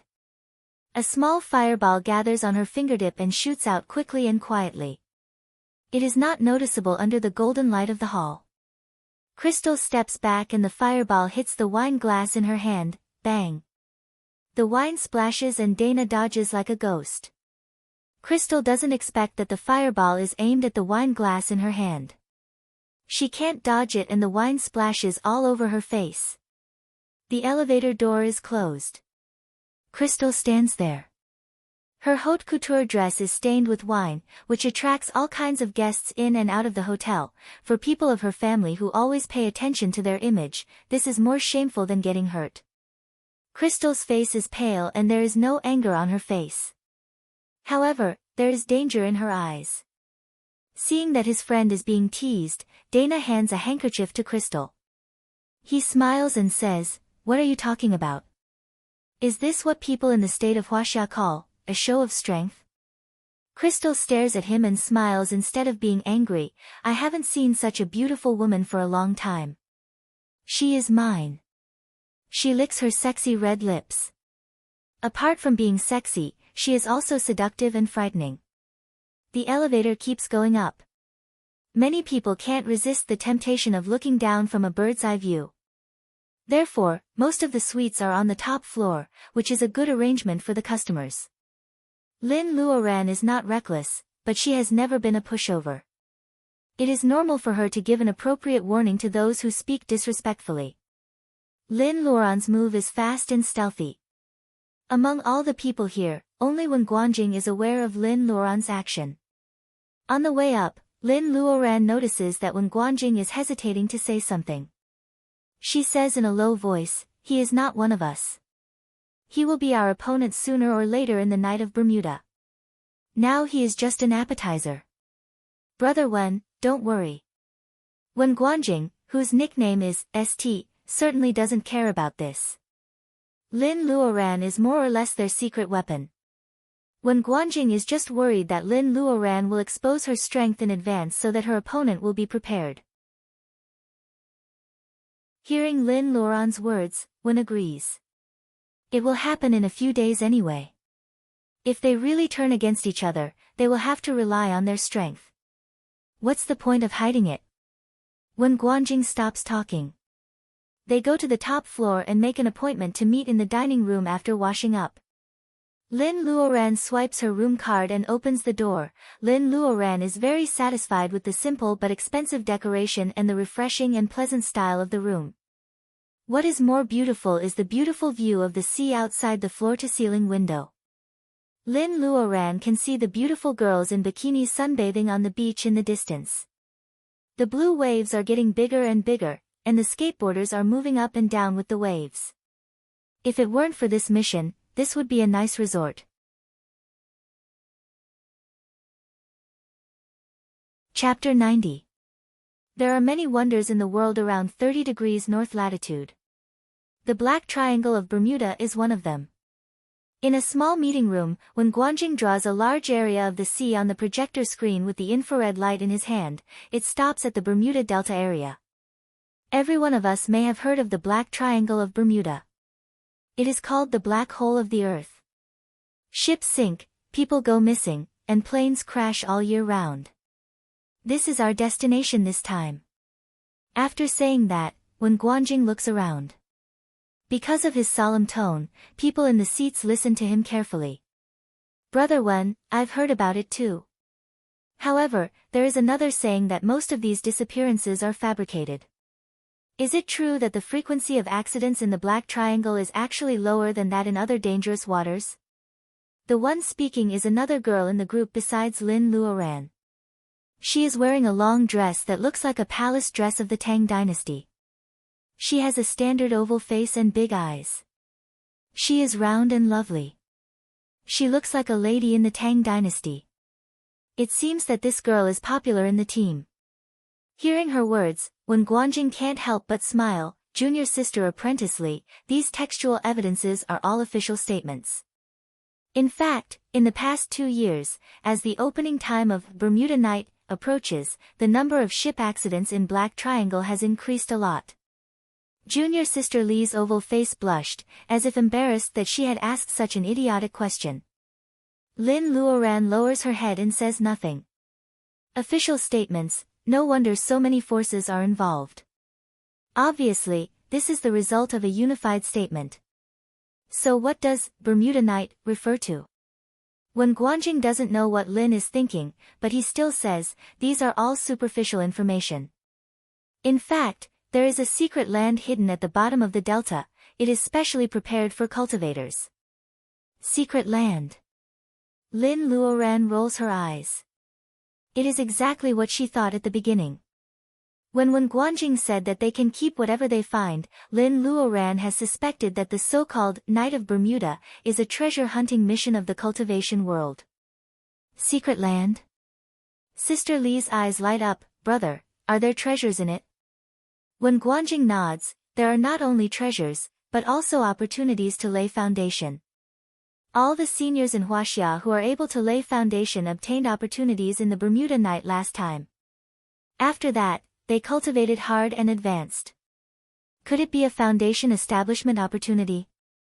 This time, not only Sister Lee, but also many male teammates hold their breath. Some of them know about the Night of Bermuda, but it is the first time that when Guanjing confirms the fact that he can lay foundation. Junior Marshal Sister Lee said in surprise, a fated chance for foundation building. Senior Marshal Brother Wen, could it be? Lin Luoran is also interested. Don't they say that she is only one step away from the completion of the level of training Qi? Does it mean that she has chosen the best time to come here? When Guanjing is also looking at her. Seeing that she is more interested than before, when Guanjing smiles and says, Sister Lee is right. The opportunity to lay foundation is naturally the foundation laying bolus. Foundation building pill. Junior Marshal Sister Lee covers her mouth, but she can't hide the joy in her eyes. Lin Luoran is a bit disappointed. She thought that the so-called fated chance is some kind of spell, but it turns out that it is the foundation-laying bolus. Why are these people so excited? Isn't foundation-laying bolus a common thing in novels? Is it difficult to make foundation-laying bolus? Lin Luoran frowns. She is counting on growing herbs in the space so that she can make bolus in the future. Everyone looks at her as if she is an idiot. When Guanjing coughs and says, Sister Lin, since the Reiki in the world became restless, many spirit herbs have been destroyed. Besides, the formula of foundation-laying bolus has been lost. It is impossible to make foundation-laying bolus now. In the world of cultivation, strength is the most important thing. Except for those who are related by blood or in the same school, seniority is determined by the growth of strength. When Guanjing calls Lin Luoran sister, which is another reason why everyone dares not to approach Lin Luoran. Lin Luoran is not used to it, but she insists, Brother Wen, let's just call each other our own. What about the lost formula of foundation-laying bolus? This is another story in the world of cultivation. If you are interested, how about I tell you in private? Everyone's attention is on the secret land of Bermuda. Lin Luoran is sensible enough. Since when Guanjing doesn't intend to hide it from her, it doesn't matter if she tells him earlier or later. However, when Guanjing insists on calling her sister, he is so stubborn. If she can find the formula of foundation-laying bolus, Lin Luoran won't be so worried about the foundation-laying bolus that when Guanjing talks about, Brother Wen, since there is a chance to get foundation-laying bolus in the secret land, why don't more people from our department go there? Lin Luoran has noticed that although when Guanjing said that this is a very important mission, only young cultivators from the world of cultivation from the state of Huaxia come. Including her, there are only 10 people. Obviously, there is a reason. When Guanjing smiles bitterly, the secret land is very strange. Only cultivators in the level of training Qi can enter. There are not only foundation-laying bolus for cultivators from the state of Huaxia, but also secret medicines for foreign cultivators. After years of negotiation, only 10 people from the state of Huaxia are allowed to enter the secret land. Sister Lee covers her mouth and smiles, then there is no other way. We have to go in and get 2 more boluses. When Guanjing turns off the projector, Sister Lee, Reiki in the secret land is a world of its own. In addition to elixirs and spirit herbs, there are also many monsters that can only be killed by a group of people. Otherwise, the secret land wouldn't attract so many people. However, the most dangerous thing is not the monsters, but the cultivators who are not of our own kind. Last time when the secret land was opened, 25 cultivators in the level of training Qi from the state of Huaxia entered the secret land, but only 5 came out alive. Before that, the 8-nation coalition army invaded the state of Huaxia. You know how those cultivators died? Lin Luoran is thinking. According to Wen Guanjing, all the cultivators who died of monsters were killed by foreign cultivators. Why does it sound so strange? Lin Luoran lowers her head to hide her emotions. The situation inside depends on the mouth of the people who come out. Those who want to kill people because of treasures may not be foreign cultivators. It seems that she has to be careful. But wait, what did Wen Guanjing say just now? Only cultivators in the level of training Qi can enter the secret land. Was he lying to her when he said that he would ask her master for help?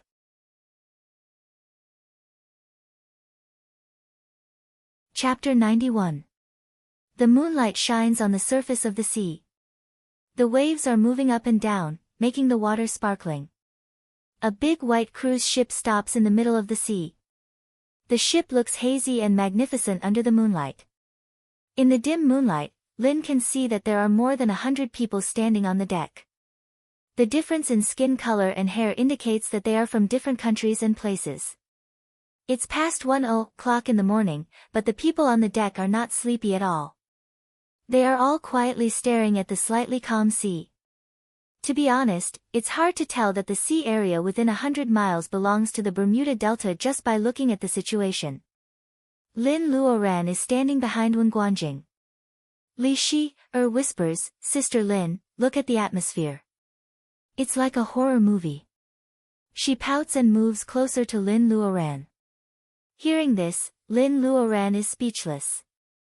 It has only been one day and Li Shi has been following Lin Luoran all day long, calling her Sister Lin and asking her all kinds of questions. She is very interested in everything about Lin Luoran. Lin Luoran is speechless that Li Shi can say something like this in such a serious atmosphere. However, as a Huaxia woman, Lin shakes her head and reminds Li to wait patiently. Seeing that some people are looking at them, Li Shi is a little embarrassed. She sticks out her tongue and finally calms down. Lin Luoran doesn't find it hard to wait. She is very patient in front of such a big event. Except for the fact that Crystal is staring at Lin Luoran from afar, which makes Lin Luoran feel very uncomfortable. Otherwise, it is a rare experience to feel the sea breeze in the night. Especially in the vast sea, there is a huge amount of water reiki that is incomparable to anywhere else. Li Shi also calms down. Lin Luoran can finally calm down and absorb reiki. It is like putting the bead into a pot of boiling oil. Instead of absorbing reiki crazily, the bead melts itself into the oil and absorbs the water reiki quietly. Lin Luoran has the potential to make a fortune by robbing others. The bead is the oriole while Lin Luoran is the mantis. The restless water reiki is like a pot of boiling oil. The bead works hard to convert the reiki from the middle tower bridge. Most of the reiki in the bead benefits itself and the plants in the space. Lin Luoran can absorb a little bit of the reiki, which is more than enough for her. The strange thing is that when Lin Luoran was practicing the fireball spell, the reiki inside her changed. The chaotic reiki was separated from the fire reiki. Later, she practiced according to the spells of the 5 elements, taught by Grandpa Gua. It was very easy for her to learn spells. Her chaotic reiki can also cast spells of the other 4 natures, and the reiki inside her body is no longer separated. Lin Luoran is not sure whether this is a good thing or not. She decides to think about the difference after the incident in the secret land of Bermuda is over. The abundant reiki here makes Lin Luoran feel so comfortable that she wants to stretch and yawn. While everyone is waiting, Lin Luoran is seizing the time to cultivate. She is getting better and better. After a long time, she feels someone is pushing her. Lin Luoran opens her eyes and sees Li Shi. Senior Sister Lin, look. This time, Li Shi is not bothering Lin Luoran because she is bored. At this time, the moon is about to rise to the highest point in the sky. White fog rises on the calm sea and the waves are rolling. The huge cruise ship is like a small boat, rising and falling with the tide. It's almost time. When Guanjing, who is standing in front of Lin Luoran, takes out a brocade box the size of a palm and looks solemn. When Guanjing is not the only one who does the same thing. Almost every country here has a representative who takes out the same brocade box. They all look serious. At this moment, they have to sit down and talk about their own affairs. It feels like a world summit. The white fog on the sea is getting thicker and thicker. The moon finally rises to the highest point in the sky. When Guanjing takes the lead and the others open the brocade boxes one by one. When the moonlight shines down, small balls of light rise from the boxes. Lin Luoran looks at them and finds that these balls of light are jade pieces of the same size. The jade pieces rise slowly and fly to the sky above the sea. The 12 jade pieces are flying up and down as if they are looking for something. The cruise ship starts again and follows the direction of the jade pieces carefully. After another 2 miles, the jade pieces slow down and begin to spin slowly above the sea. The automatic navigation function of the jade pieces makes people who see this scene for the first time unable to take their eyes off it. When the jade pieces finally stop, everyone holds their breath and looks at the scene in front of them. The sea under the jade pieces seems to be lit up. 12 red and white beams of light rise up one by one. If the sea is not covered by the thick fog, it will definitely attract the attention of the ships in the distance. According to common sense, the pillar of light should have no force, but at this moment, it was supporting 12 pieces of jade, allowing them to float in midair above the sea surface, slowly swimming along a predetermined path. When Guanjing knows a lot about the secret land, but he has never seen the magnificent scene when it opens. In this era when spells are declining, how can people not be fascinated by such a magnificent scene? Li Shi can't help but pull Lin's sleeve. The 12 light beams are getting brighter and brighter. The white fog can block the light beams but not the moonlight. It is common sense that the moon is bright and the stars are sparse. Tonight, the moon is round and bright, and the stars are all over the sky. As the light beams move, some stars in the distant sky finally react and shoot light at the 12 light beams. Lin Luoran can see all this clearly with her clear eyes. The secret land opens once every 100 years. Is it taking advantage of the celestial phenomenon that only happens once in 100 years? Or is it taking advantage of the power of stars? What happens next is too much for Lin to think. The light beams receive the power of moonlight and stars. The jade pieces shoot straight light beams at each other and intertwine with each other. A special big net is formed between the light beams. Gradually, the net becomes a big disc with a radius of about 100 square meters. At first, it shakes a few times, but as time goes by, it stabilizes quickly. Is this an altar? A portal? Both of them are very reliable. Li Shi holds Lin's sleeve tightly. Her eyes are shining like a little girl seeing a piece of jewelry. Lin Luoran, on the other hand, looks at the 12 jade pieces thoughtfully. Seeing that the platform is formed, when Guanjing breathes a sigh of relief. He looks at the representatives of other countries and they all wave their hands. The jade pieces on the light beam fly back to them. When Guanjing treasures them so much that he locks them in the small brocade box and puts them away in a blink of an eye. Even Lin Luoran can't see where he has hidden them. Let's go. We can go up now.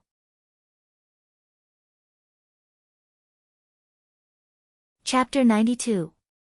When Guanjing says that they can get on the platform, but the cruise ship is not connected to the platform. Maybe for some reason, the cruise ship can't get too close to the platform. There is a distance of 400 to 500 meters between the cruise ship and the platform. How can they get on the platform without a place to land? This may be the first time for them to show their strength. The advantage of the tall and strong Russian team was in close combat. This kind of harsh lightness, kung fu was simply a sore spot for them. Very shamefully, they threw a few large wooden boards on the water as a springboard. They only jumped up one by one when they reached the high platform, causing a lot of people to snicker. The Japanese who were wearing wooden clogs had also learned some chi cultivation techniques. Using the strange spells that they had modified, the process of getting onto the stage was relatively smooth. However, one of them was obviously not good enough and almost fell into the sea. As for the people from the Vatican, their bodies seemed to have received some kind of blessing as they chanted. Under the watchful eyes of the crowd, divine light descended from the heavens and bathed in the light. However, the action of a person who looked like a red-robed archbishop wiping his sweat on the high platform told the crowd that the priests were not as relaxed as they seemed. The countries are still doing their best. After a while, there are only the cultivators of the state of Huaxia and Crystal's team left on the deck. Although the Tao of nature is in chaos and cultivators from other countries are affected, they are not as direct as the cultivators of the state of Huaxia. The source of their cultivation is not limited to Reiki. If it weren't for the unpredictable spells, the cultivation world of the state of Huaxia wouldn't be able to maintain its current scale. They don't know what dangers are waiting for them in the secret land, but now is not the time to waste Reiki. They don't care about their own reputation, but they are representing the entire state of Huaxia. When Guanjing takes out a small sword with gold tassels and murmurs. As he injects Reiki into it, the small sword expands and becomes a huge sword floating in the air. When Guanjing jumps on the sword first, and the male cultivators of the state of Huaxia follow him. They stand on the huge sword. If everyone steps on the sword, they will look like flying swordsmen. However, at this moment, they look like buses with passengers. Lin Luoran tries not to laugh. She looks at the two seats that when Guanjing left for Lin Luoran and Li. Although everyone was squeezed on the same sword, this kind of flying method still made those foreign cultivators who had to rely on their own strength very envious. They couldn't help but cast envious gazes at the mysterious and unfathomable Huaxia magic. Seeing Li looking at her pitifully, Lin Luoran knows that Li is right. She doesn't want to take the bus. Lin Luoran sighs and makes a gesture with her right hand. The water Reiki around her gathers and she shouts, "The spell is over." A water column rises from the sea and builds a water bridge between the tanker and the platform. Wow! Sister Lin, you are so awesome. Li Shi'er's eyes almost turned into stars. Actually, even without her scream, everyone's eyes had already turned to look at them. The bridge is about 400 meters long and it is made of seawater. Under the light of the platform, the bridge is shining blue. Lin Luoran's move is gorgeous and magnificent. If she were a man, she would definitely be able to pick up girls with this move. When Guanjing knows that Lin Luoran is not a showy person. There is only one reason why Lin Luoran is attracting people's attention: this girl is not to be messed with. When Guanjing knows that Lin Luoran is not a person who likes to show off. He sighs in his heart and feels tired hanging in the air. He makes a spell of sword and drives his bus to the platform. Why don't you go? Lin Luoran asks and walks straight to the water bridge. Although she said she was walking, it was more like she was floating. The light and dignified feeling of her sleeves fluttering in the wind caused everyone present to hold their breaths, not daring to act rashly. Li Shi'er doesn't come to herself until Lin Luoran is halfway across the bridge. She catches up with Lin Luoran and sticks close to her carefully, as if she is afraid that the bridge will collapse. Crystal looks at Lin Luoran, who looks like a fairy under the moonlight. Dana gloats. This is the first time Lin Luoran has seen a female cultivator from the state of Huaxia. Lin Luoran is so powerful that Crystal can't touch her easily. Dana is glad that Lin Luoran can knock down the arrogant Crystal. Seeing that Lin Luoran and Li Shi'er are safe and sound, Crystal says to Dana, "In the state of Huaxia, take advantage of the east wind. Let's try this beautiful bridge." Lin Luoran is the leader of this trip, so the others agree. Dana has no choice but to follow Lin Luoran. Crystal's words have been passed to the platform by the sea breeze. Lin Luoran remains calm and waits for them to stand in front of the bridge. Lin Luoran casts a spell with her right hand and the magnificent water bridge disappears instantly. The water goes back to where it came from like a heavy rain. Crystal is so close to the bridge that her long hair is covered with water vapor. She looks so gloomy that even Dana has to walk around her quietly. From this direction, Lin Luoran and Li Shi'er are whispering in each other's ears. Nothing is wrong. However, Crystal is still emitting cold air. Dana says cautiously, "Let's go, or the platform will be closed." Crystal nods and jumps off the deck of the tanker. When people on the platform think that she is going to fall into the sea, she glides on the water for a while like a big bird and then flies up again. She opens her arms and jumps onto the platform like a bat. She is standing far away from Lin Luoran and not in the same direction as the people of the Vatican. Lin Luoran doesn't like the look in Crystal's eyes. Besides, Lin Luoran is disgusted by the smell of blood on the people of the Vatican. Therefore, Lin Luoran has made it clear that she doesn't want to mess with them. She also hopes that they won't treat her as a pushover. Otherwise, Lin Luoran would never do such a humiliating thing in public. Li Shi says in a low voice, "Sister Lin, I don't like her either." Lin Luoran notices that Crystal is standing on the other side of the platform. Lin Luoran knows that Crystal can hear Li Shi's whisper. Lin Luoran tells Li Shi to stop talking about it. The people with her also used the same bat-like gliding posture to cross the sea. In terms of speed, they were actually the fastest team. They are very fast. Lin Luoran comments in her heart and reminds herself to stay away from them again. If they use this speed to attack her, she will have an advantage in close range. A transparent light dome rises from the edge of the platform and covers everyone on the platform. Lin Luoran suddenly has an absurd idea. This thing looks like an elevator, doesn't it? With a rumbling sound, the covered platform seems to be activated. The unknown is always full of uncertainty. Li Shi grabs Lin Luoran's cuff tightly. When Guanjing takes 2 steps forward. He doesn't seem to be looking sideways, but he says in a low voice, "The bloodline holds grudges. Be careful when you get in." The bloodline? Lin Luoran is not surprised. Maybe she has guessed it. She just doesn't want to admit it. Ever since she stepped on the path of cultivation, this normal world is destined to be a legend.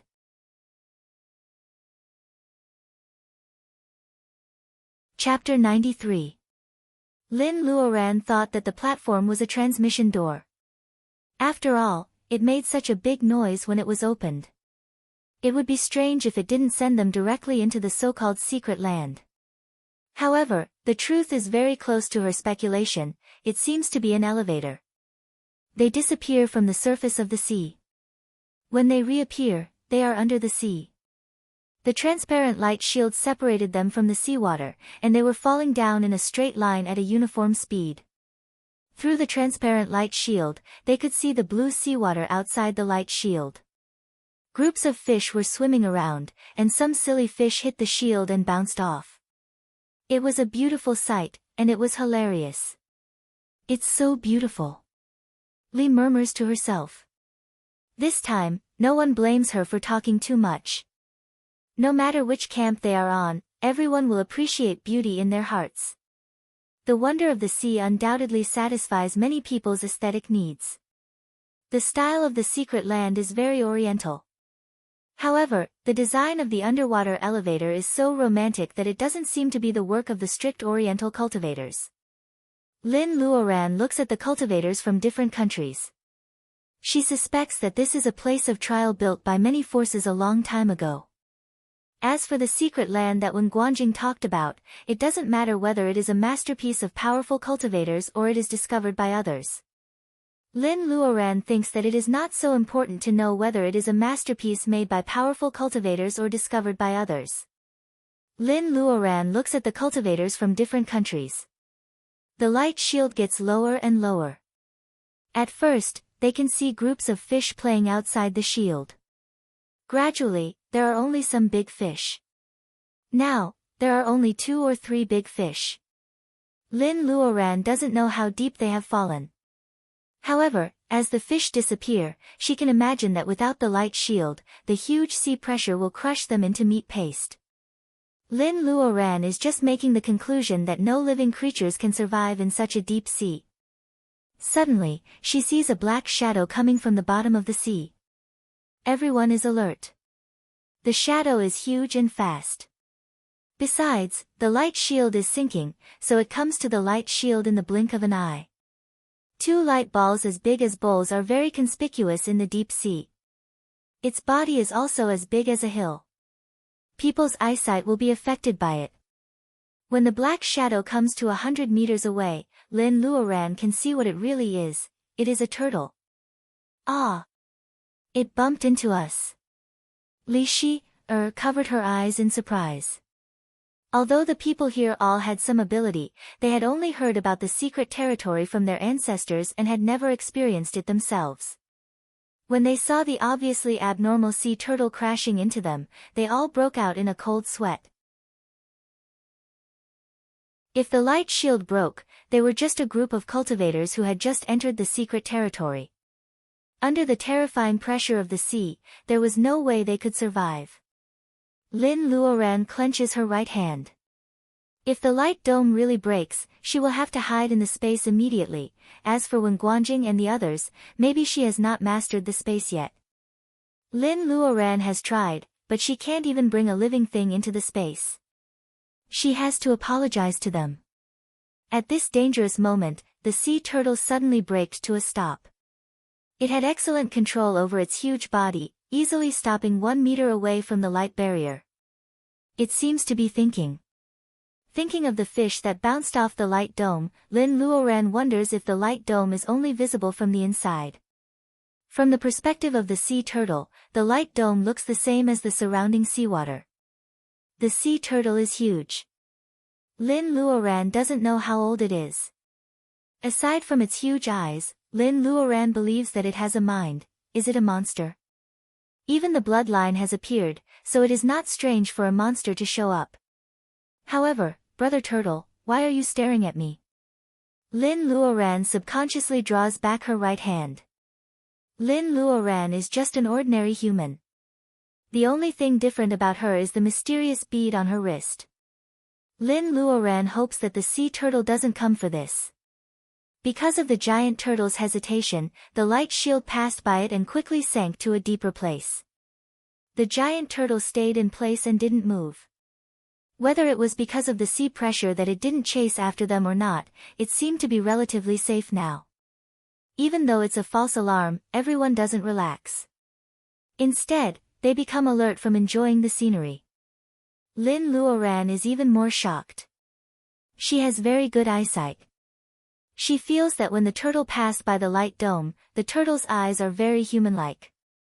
There are emotions like reluctance and pity in its eyes. This kind of farewell has troubled Lin Luoran for a long time. Let's not talk about it for the time being. The light dome continues to fall, and the bottom of the sea gets darker and darker. No one knows how deep it is. Gradually, only the transparent light dome can be seen, and the whole bottom of the sea is completely dark. Fortunately, after a shake, the light dome seems to fall to the ground. A burst of dazzling light flashes, so dazzling that people can't help but close their eyes.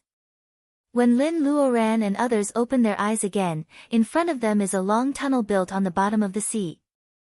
Different from the transparent and empty, light dome elevator, this tunnel has no end. An unknown material is used to support this tunnel, which is as high as 2 people, at the bottom of the sea. It can withstand the pressure of 10,000 meters of water, and there are all kinds of flowers on both sides of the tunnel. In short, this is a road of flowers. On the top of the tunnel, there is a kind of glowing stone inlaid every few steps. If it were not for the irregular shape, Lin Luoran would think that it is the legendary luminous pearl. More importantly, the flowers on the side of the road are full of vitality and blooming. Well, even if there is nutritious sea mud under the bluestone tunnel, what about sunlight? Have plants evolved to the point where they don't need light anymore? The more Lin Luoran sees the means of cultivators, the more she feels that she is too cautious. She doesn't have a great imagination. However, this style is very luxurious and gorgeous. Maybe the designer of this section is a woman. Obviously, the leaders of the countries know more about this than others. They are all happy to see this flower path. They don't want to miss such a beautiful view, but they lead their people forward. The cultivators of the state of Huaxia are also in an uproar. Wen Guanjing follows them leisurely. A more reckless male cultivator says anxiously, "Brother Wen, the secret land only opens for a month. Shouldn't we hurry?" Li Shi purses her lips, "I have a plan." Don't worry. The opening time of the secret land has been discussed in the meeting in the hotel. No one knows when the secret land opened. It opens every 100 years and lasts for a month. If they don't come out after this time, they will encounter the monster tide. With the level of training Qi, they will have no chance to survive. Lin Luoran got this information from the jade slips left by the masters in the level of training Qi who died in the secret land. There are many doubtful points in the information, so Lin Luoran pays attention to it and doesn't show it. However, Lin Luoran is worried about this trip to the secret land. As the saying goes, don't be afraid of a tiger-like enemy, but be afraid of a pig-like teammate. Except for Wen Guanjing, who seems to have experienced many battles, what are the others doing here? Lin Luoran is thinking about whether she should tell them that she wants to be a lone ranger in the secret land. When the others are almost gone, Wen Guanjing takes out a palm-sized bag made of gold thread and hands it to Lin Luoran. Lin Luoran looks at the bag for a while and can't figure it out. Wen Guanjing doesn't usually smile, but he does smile this time. The secret land is vast and it's easy for us to get separated in an emergency. There is not only enough food for a month in this universal bag, but also a jade pendant that allows us to sense each other. Sense each other. This is not the point. The point is, what is this thing called? Universal bag? Is this the legendary storage bag? Lin Luoran has space, but she can't have too many good things, right? Lin Luoran thanks Wen Guanjing and takes the so-called universal bag from him. She can't help but look at it. Since the new list was updated on Friday night, the number of favorites has increased by 120. As a book with a female theme, Pa didn't expect this result. Thank you so much for your support.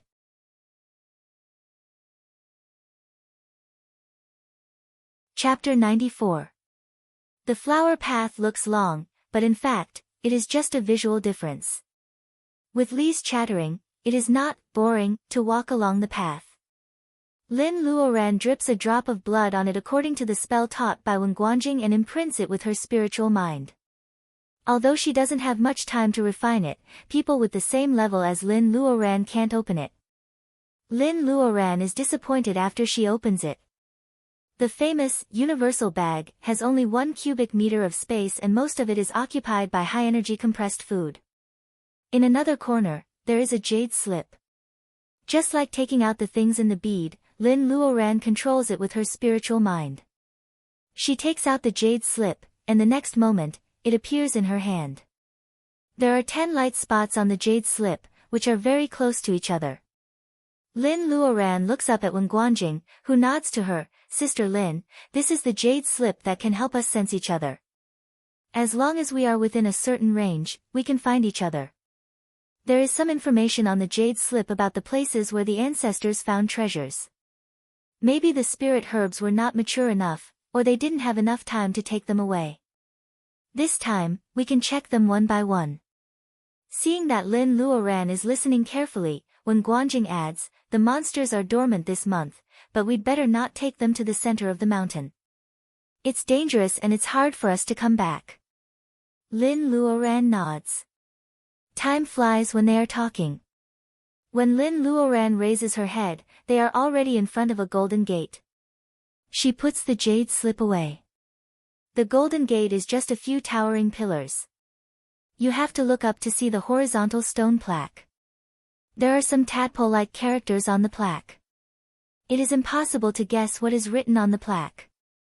Lin Luoran and the other Chinese cultivators are nowhere to be seen. Obviously, the others have already entered the gate. There is a light curtain between the pillars, so people can't see what is behind the gate. Let's go. Wen Guanjing is about to say that they should hold each other's hands, but Li is very excited. She drags Lin Luoran through the light curtain first. Wen Guanjing can't hold Li's hand. He turns around and asks the others, didn't I tell you that we will end up in different places after going through the light curtain? Everyone looked at each other and shook their heads like a rattle drum. Before Lin Luoran realizes what is going on, she is pulled into the light curtain by Li Shi, her. As soon as she steps into the light curtain, she feels that she is falling. The wind blows her hair upside down. Lin Luoran subconsciously grabs Li Shi, in front of her and tries to open her eyes against the resistance of the wind. Only then does she realize that they are falling. Beneath them was a bottomless cliff that was shrouded in clouds and mist. Li Shi-er finds it too. She screams, "Sister, help! Ah!" Lin Luoran, her senior sister, is in her hands. Lin Luoran has no time to save her. Lin Luoran knows that she must stay calm at this moment. Otherwise, they will die before they succeed. The treasures in the secret land are still outside. If they fall into the bottomless abyss, they will definitely become minced meat. However, the abyss is bottomless and the cliffs on both sides are bare. Lin Luoran can't find a foothold. She wants to cast a spell, but Li grabs her hand tightly. What kind of spell can solve this problem? Fireball was completely useless. A waterbed? This is not a place with water. Lin Luoran's personal ability is not enough to support such a powerful spell. The Earth School is also not enough. They are in the air. The Gold School is good at attacking, but the Wood School. There is not even a blade of grass on the cliff. Seeing that they are falling deeper and deeper, Li Shi-er's screams turn into sobs. Lin Luoran tries to open her eyes in the strong wind, hoping to find a chance of survival. In fact, it is better for her to hide in the bead. However, at the last moment, Lin Luoran's conscience forbids her to leave Li Shi-er, who has been calling her Sister Lin. This big-eyed girl in an ancient costume has just started her cultivation and life. Lin Luoran's efforts finally pay off when she is falling. There is a protruding terrace on the looming cliff 100 meters below her. What's more, there is a mountain vine. Without thinking, Lin Luoran casts a spell with her left hand. Green light gathers on her fingertips. Bind. Go. The green light goes into the root of the vine and changes quickly. When Lin Luoran and Li Shi-er are passing by the cliff, the vine stretches out and tries to entangle them. Damn it, the vine is too thin to hold them. Lin Luoran makes a quick decision. She pulls Li Shi-er and sends her to the place where the vine comes from. With the help of the bind spell, the vine wraps Li Shi-er up like a rice dumpling. Lin Luoran pushes Li Shi-er onto the protruding stone. After that, she fell even faster, and soon, she disappeared in the deep abyss surrounded by clouds and mist. Li Shi-er is wrapped up like a rice dumpling by Lin Luoran's bind spell. Lin Luoran then pushes Li Shi-er onto the stone platform. Li Shi-er is totally dizzy from the fall. It takes her a while to realize that she is the only one on the terrace and Lin Luoran is nowhere to be seen. Sister Lin. Li Shi-er's eyes are full of tears. Her cheeks are as red as a big peach. The way she is tied up makes her look like a rice dumpling with red skin and peach filling. After crying for a while, Li Shi-er realizes that she has to untie herself first. She has never learned any external kung fu, so her physical strength is actually weaker than that of a master of external kung fu. Without the power of spells and artifacts, Li Shi-er is just a helpless little girl. Li Shi-er finally remembers the universal sack hanging around her neck.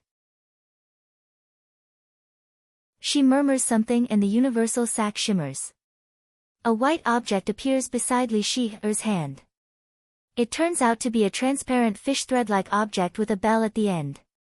Li Shi-er wonders what kind of artifact it is. How can it help Li Shi-er get rid of the rope? Li Shi-er bites her lips and moves her fingers. The fishing line stretches out and passes through the gap between the vine and Lin Luoran's body. Li Shi-er closes her fingers and the fishing line tightens automatically. The fishing line is very thin. No matter how strong the vine is, it is still a plant. The twisting force of the fishing line can break the vine. Li Shi-er struggles for a while and finally gets rid of the vine. Li Shi-er kisses the fishing line. She is about to laugh when she remembers that Lin Luoran fell into the abyss to save her. Li Shi-er grabs the fishing line and cries again, "It's all my fault. If I had remembered the bell earlier, you wouldn't have fallen." Maybe Little Bell is the name of the fishing line. Li Shi-er carefully moves to the terrace to check. After taking a few steps, a few pebbles roll down the cliff. There is no sound for a long time. Li Shi knows that she is still far from the bottom of the cliff. Is Sister Lin really okay? In Li Shi's mind, Wen Guanjing is very powerful, so Lin Luoran, who is called Sister Lin by Wen Guanjing, must be even more powerful. However, when you look down the deep abyss, you can only see clouds and mist.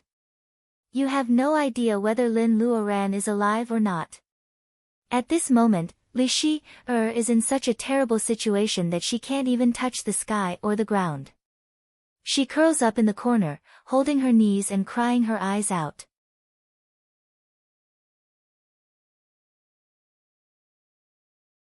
Chapter 95. After pushing Li onto the stone terrace, Lin Luoran falls down like a kite with a broken string. Maybe Lin Luoran has run out of luck today, and she hasn't seen another terrace with such a good position. That is to say, she can't replicate the way she saved Li. It was also the first time for her to see such a scene. It would be a lie to say that she was not flustered. She watched as time went by. While falling, she also cast water spells. The water reiki in the abyss was barely enough to condense into a water rope, but there was no place to climb between the cliffs. She was really not worried. It's not that she doesn't want to hide in the bead. If she hides in the bead, she will be fine. However, the bead itself will fall into the abyss. The space inside will be shaken. If she falls into the abyss, she will find that the bottom of the abyss is in the shape of a cup and there is no way out. She will be trapped in such a high abyss, to say the least. If she is lucky enough to get out, it will take her about a month. Her trip to Bermuda will be in vain. Lin Luoran has to get something out of this adventure and go back to see her parents. While falling, Lin Luoran uses her mind and disappears in the air. The bead falls down. When Lin Luoran shows up again, she is holding the double-headed phoenix hairpin in her hand, which is shining with a faint blue luster. Different from the phoenix hairpin's usual quietness, the hairpin seems to know that it can finally be used. It can't help bouncing slightly in Lin Luoran's hand. Lin Luoran has already tried its power. She mobilizes her reiki and slowly injects it into the phoenix hairpin. Of course, the fire reiki won't listen to Lin Luoran. The phoenix hairpin is like the water reiki, so it is repelled by the fire reiki. The double-headed phoenix is divided into two parts. Lin Luoran doesn't stop the input of reiki. Instead, she draws out half of her reiki and injects it into the two phoenix hairpins. The two phoenix hairpins suddenly expanded and turned into two thin blue swords that emitted a cold light. When they finally took shape, there were even two phantoms of phoenixes lingering around the swords. When the two phoenixes intertwined, they let out a clear and melodious phoenix cry. Lin Luoran is delighted. She slaps in the opposite direction and bumps into the cliff on one side.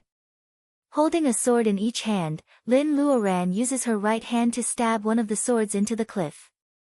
The sword is so sharp that the mountain wall is as vulnerable as tofu in front of it. With a puff sound, the sword almost penetrates into the mountain wall.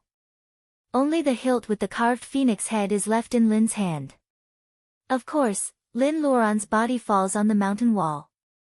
Lin Luoran has probably experienced all the sufferings Li Shi has suffered. Lin Luoran is dizzy from the fall.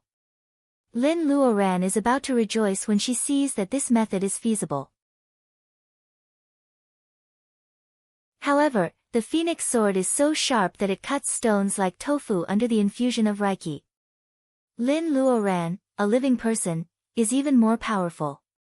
The phoenix sword cuts all the way down. However, the speed is much slower than when Lin Luoran is falling. Lin Luoran doesn't know whether to laugh or cry. She can choose to pull the swords out by stepping on the ground, but she will still fall into the air, which is no different from before. Well, there are two swords anyway. She can also change hands, right? Lin Luoran comforts herself with the spirit of AQ. She changes her hands every now and then. The debris of the rock splashes all over her face and her dress is also worn.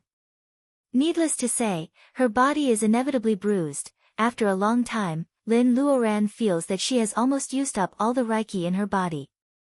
If it weren't for the abundant Reiki in the secret land and the bead, Lin Luoran would have run out of Reiki. Even at this speed, Lin Luoran can't bear it. She suddenly remembers that she is holding 2 swords. No wonder. Lin Luoran hurriedly puts one of the swords back into the space and focuses on the other one. She can handle it for a while. Lin Luoran keeps her mouth shut. She feels that the dust goes straight into her nose and ears, and she can't open her eyes. She can't bear it anymore. She is about to take the risk to hide in the bead when she feels something soft under her feet. With a muffled sound, Lin Luoran falls on the ground. Lin Luoran wipes the dust off her face and reveals her eyes. She sees that the place she is lying on is a soft and thick meadow. She feels tired and doesn't even bother to pull the swords out. Lying on the meadow, she feels sore all over. Especially her arms, they are so painful that she can't even lift them up. It's so tiring here. I really want to take a nap. Lin thinks to herself. However, after a while, she struggles to get up. She remembers clearly that when Guanjing said that this place is dangerous. She can't treat this place as a paradise. Her body is ragged and bruised. Reiki inside her body is exhausted. Well, she can't even cast a simple cleaning spell. Lin Luoran is speechless. She has some spare clothes in the space, but she can't take a bath in the spring in the space, can she? She has to drink the water. She can't do it, anyway. The protagonists in the novels have magical springs. They raise fish and shrimps in the springs to make a fortune. They even drink the water to improve their health. How can they drink the water full of fish and shrimp's feces? It's so cold. Lin Luoran looks around. This is a misty valley. The plants are growing well. There should be water, right? Lin Luoran thinks for a while and tries to pull out the phoenix sword. God knows what is in the valley. It's better to have a weapon than nothing. The valley is not big. Lin Luoran finishes walking around in an hour and minutes. Fortunately, there are birds and flowers here. There is a small spring in the southeast corner, which is about 10 feet wide. Several animals with horns like deer and horses are walking elegantly and drinking water from time to time. They are not flustered when Lin Luoran comes near. They are very docile. Unfortunately, this is not only a cup, but also a chemical beaker with a long neck and a big bottom. That is to say, the cliff is the wall of the cup and the valley is the bottom of the cup. Lin Luoran can't climb out of here unless she can fly up. Since there is no way out, Lin Luoran can see the bottom of the spring. There are no large animals in the valley. The rabbits and horses don't seem to be dangerous. Lin Luoran is dirty. Looking at the spring, she feels itchy. She uses up her Reiki, but her spiritual mind is still there. She takes out a spare dress from the space and jumps into the water. The horses are scared and run away. The spring is very cold. It is like ice compress on Lin Luoran's abrasions. Even the wounds don't hurt so much. Lin Luoran buries her face in the water. She feels so comfortable that she doesn't want to raise her head. How many years have passed? How can a woman's dress be like this? It's so offensive.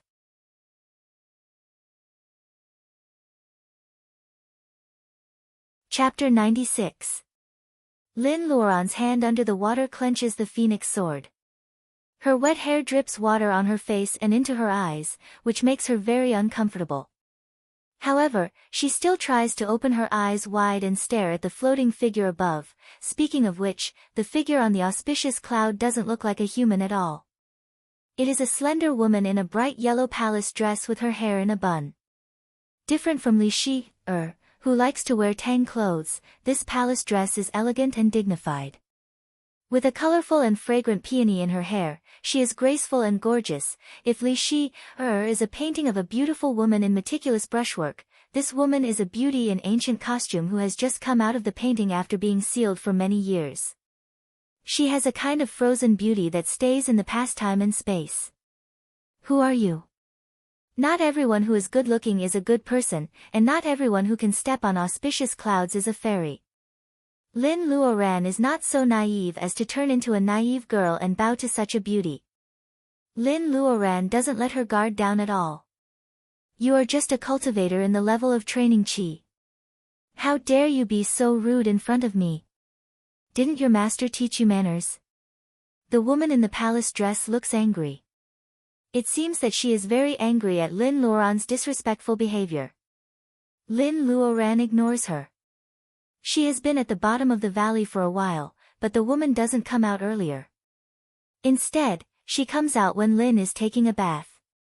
If she is a man, Lin Luoran will be in trouble. Fairy? The woman smiles. That's right. Everyone in the cultivation world knew me, White Fairy.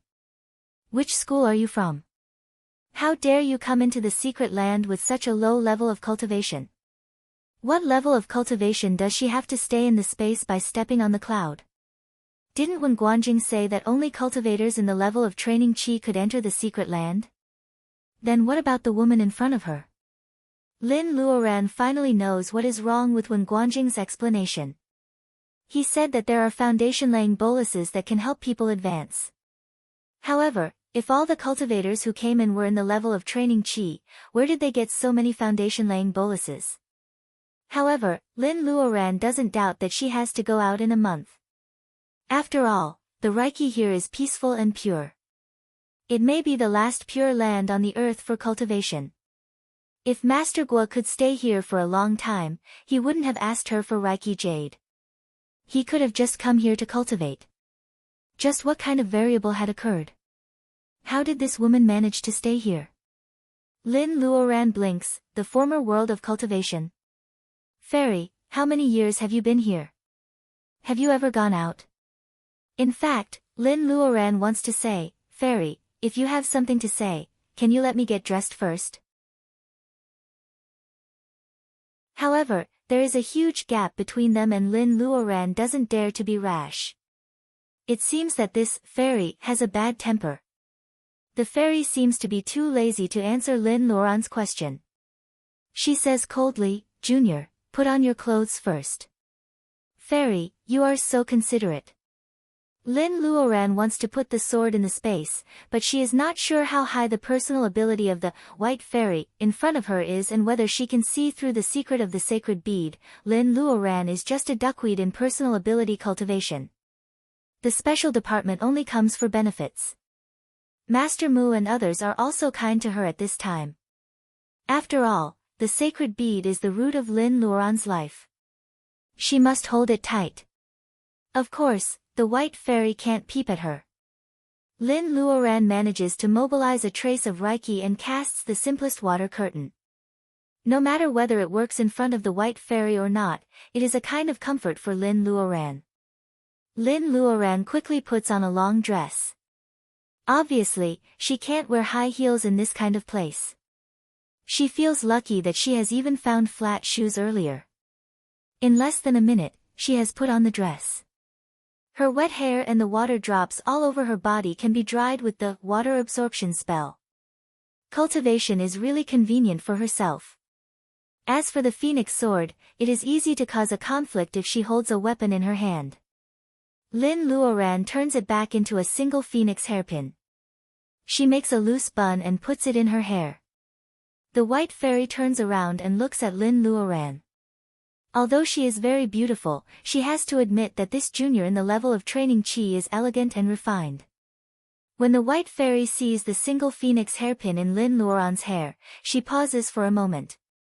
It seems that she doesn't stop at all, so Lin Luoran naturally doesn't notice it. Nice to meet you, Fairy. Lin Luoran is being impolite.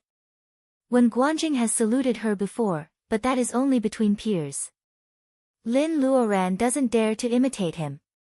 She just shows respect to Wen Guanjing. The White Fairy doesn't say anything.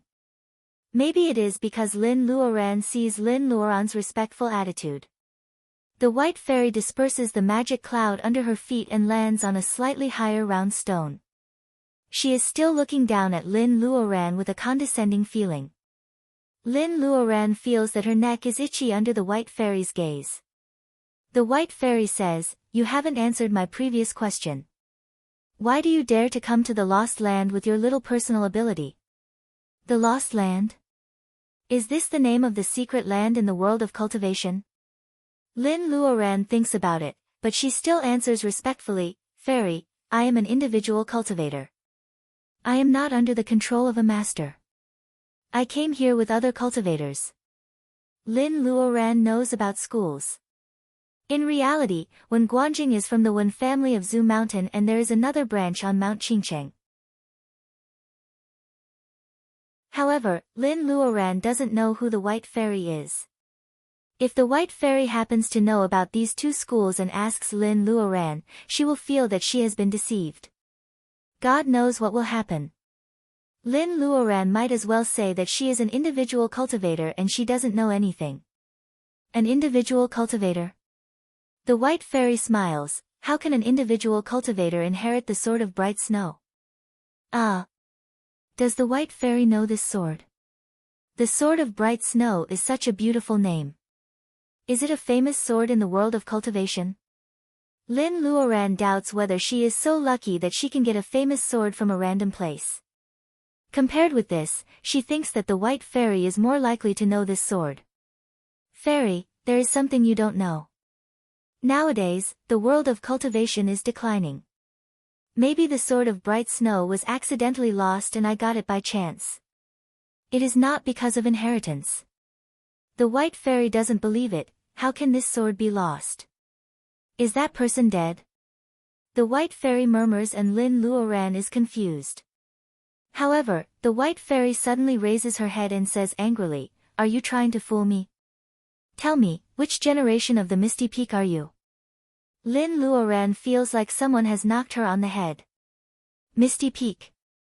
Isn't it a place in a kung fu novel by Master Jean?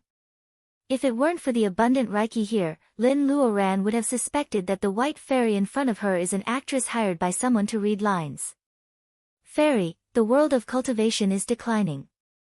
Thousands of years ago, all cultivators above the level of gathering vitality disappeared together.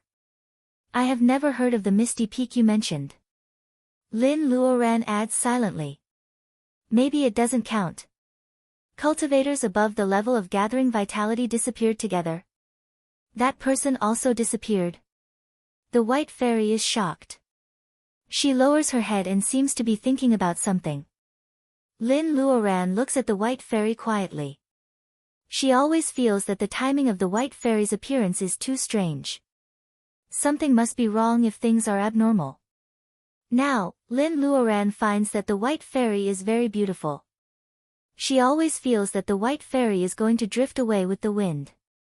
She is so elegant that she doesn't look like a real person. Lin Luoran thinks about the words, "not a real person," and suddenly realizes something. She looks at the White Fairy's feet and finally knows what she has been ignoring. Before Lin Luoran takes action, the White Fairy seems to have finished thinking. She suddenly raises her head and her beautiful face looks like a ferocious ghost. "Junior, if you lie to me, I will destroy your primordial spirit."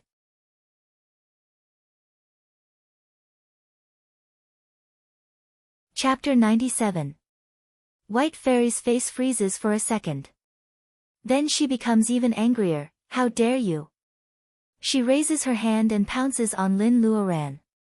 Her slender wrist suddenly turns into a dark and ugly ghost claw. The nails are like iron blades, shining with cold light. The ghost claw is about to grab Lin Luoran. The Reiki here is abundant. It is good for Lin Luoran to recover. She is able to cast spells now. However, in front of the approaching ghost claw, Lin Luoran is as calm as a mountain collapsing in front of her. No matter how strong the wind is, Lin Luoran stands firm like a pine tree and a bamboo. The sharp nails seem to have pierced into her cheeks. Lin Luoran shouts, "Fireball spell." White Fairy is shocked. She takes back the ghost claw and returns to the big stone. She is as beautiful as a flower. However, she finds that Lin Luoran is just scolding without any fluctuation of fire Reiki. For a moment, White Fairy doesn't know whether to be angry or shocked. She is fooled by this young girl. Lin Luoran claps her hands. She looks as if nothing has happened. However, she has made the right bet. She has really walked around the gate of hell. It is a lie to say that she is not nervous. Fairy, it's just a small fireball, yet you're so afraid. Could it be that your primordial spirit is so unstable? Lin Luoran doesn't know why she has the courage to guess the situation of White Fairy just by guessing. White Fairy snorts, "Young girl, you don't need to care about my primordial spirit." Although her attitude is not good, she indirectly admits Lin Luoran's guess. Lin Luoran doesn't mind her attitude. Instead, she says in a good mood, "Senior, it is not good for either of us to be in a stalemate. Why don't we sit down and talk it out? Isn't that better for both of us? The grass is soft." Lin Luoran sits down and makes a "please" gesture to White Fairy. White Fairy snorts and stands still on the round stone. After a while, she can't help but ask, "How did you know?" Although her physical body has long been disintegrated, her primordial spirit is still in the realm of the past. She is trapped in this place and has been practicing illusions. She doesn't believe that this junior in the training chi stage can see through it. How could you tell? Lin Luoran doesn't answer the question directly. Instead, she asks, "Fairy, were you also so polite to little cultivators in the level of training chi?" In the past, she wouldn't even look at a small chi condensation cultivator like him. White Fairy has been trapped in this secret land for a long time. When she suddenly sees a living person, she doesn't consider the difference in status in the world of personal ability. On second thought, she realizes her failure. She is too impatient.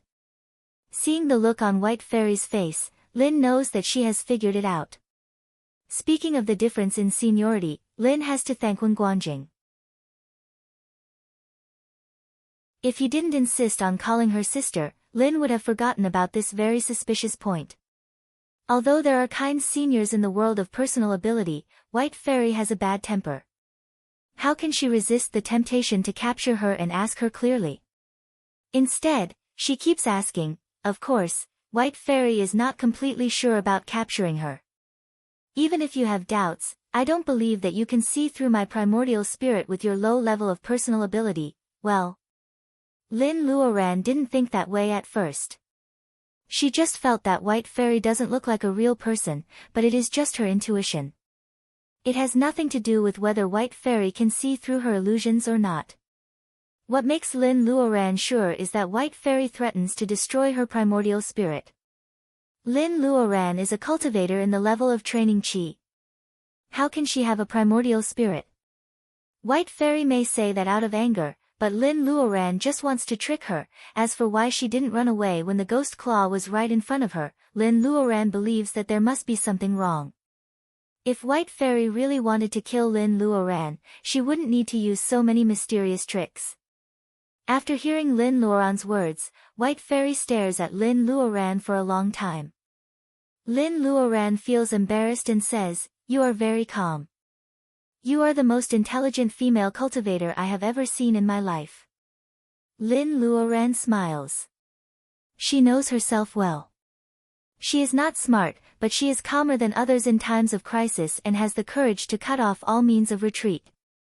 Seeing Lin Luoran smile, White Fairy adds, "Don't be so proud. If my primordial spirit were not incomplete, you wouldn't be so arrogant." Lin Luoran takes off the sword of bright snow from her head and says, "Fairy, I am not so talented. Maybe your identity has something to do with this sword." White Fairy is in the form of primordial spirit, but the expression on her face is no different from that of a real person. Hearing Lin Luoran's words, she says with disdain, "I have revealed a lot of information in my words.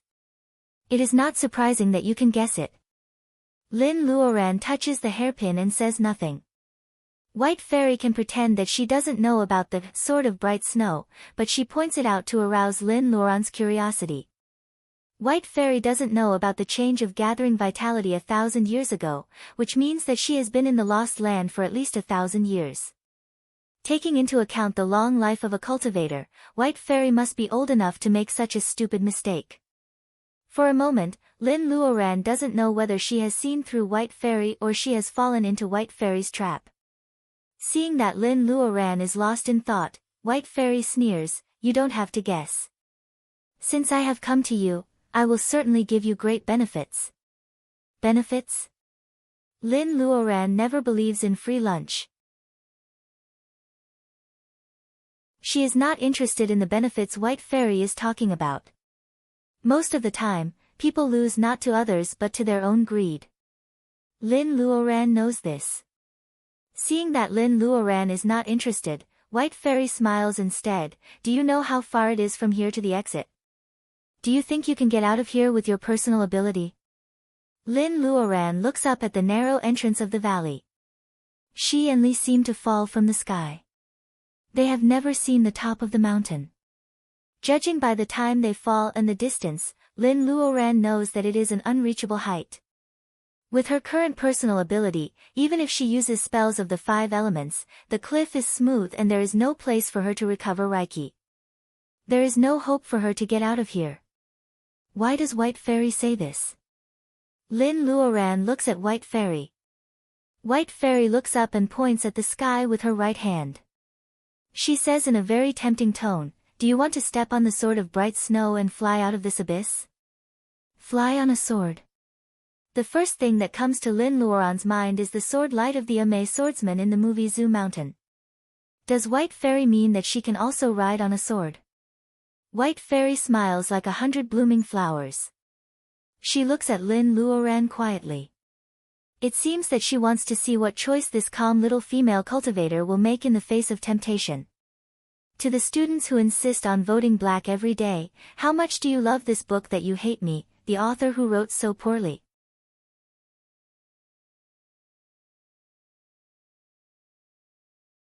Chapter 98.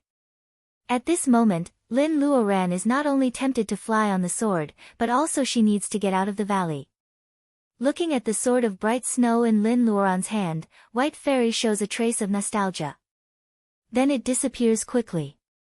In her long life, she has done many tempting things like fighting.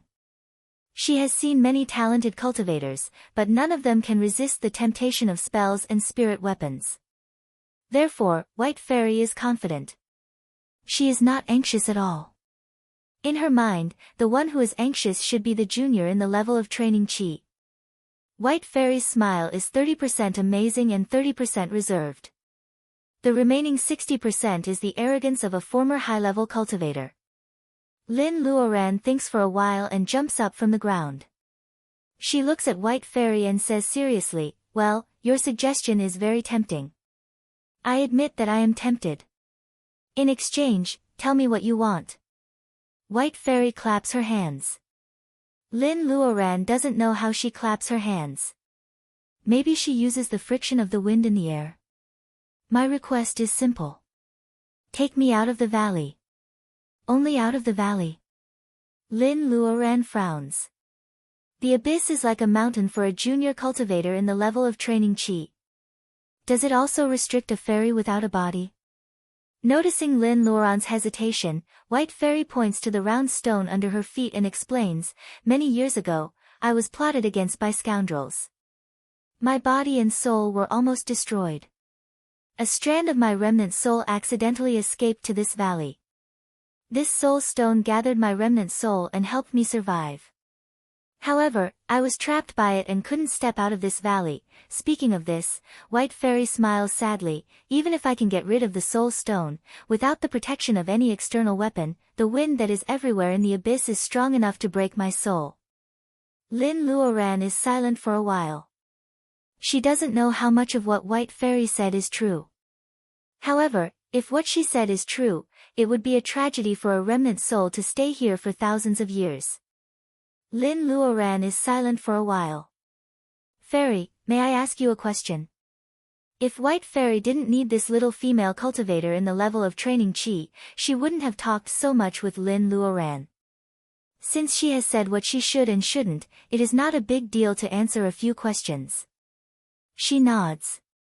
Lin Luoran hesitates and asks, what was your level of cultivation before you fell into the valley? What about the migration of cultivators in the level of gathering vitality 1,000 years ago? White Fairy doesn't expect that Lin Luoran would ask this question. She pauses for a while.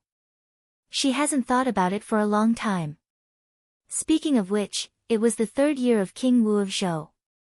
Before I died, I never heard about the migration of cultivators in the level of gathering vitality.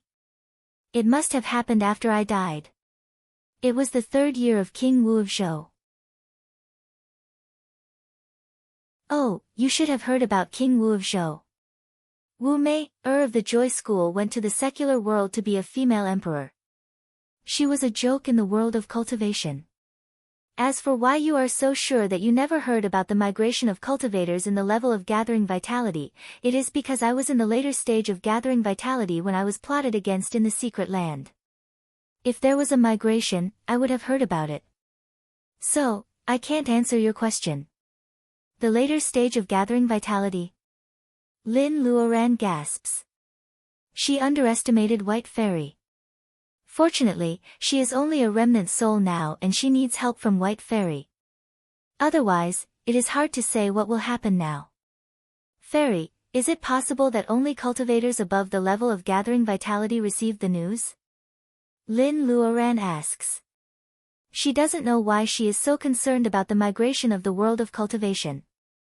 Maybe those cultivators know that the Tao of nature has fallen and foresee the decline of cultivation on the earth after 1,000 years, so they migrated to other places suitable for cultivation. Or maybe something happened and they had to leave. However, Lin Luoran is sure that as she moves forward on the path of cultivation, the whereabouts of the cultivators will be very important to her. White Fairy laughs, cultivators above the level of gathering vitality. It has been 600 years since I entered the world of cultivation. I have never seen a cultivator above the level of gathering vitality and reach the level of divinization. It's said that once a cultivator reaches the soul formation stage, they will break through the void and ascend to the heavens, never to be in the mortal world again. But who knows where those soul formation stage cultivators who are said to have broken through the void and ascended to the heavens went? Break through the void and ascend to heaven.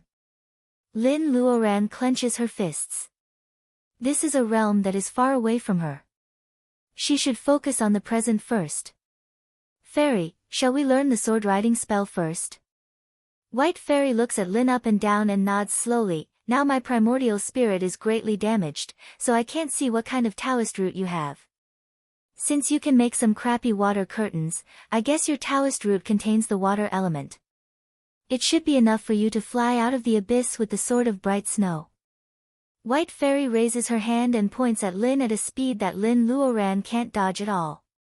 A white light instantly disappears between Lin Luoran's eyebrows.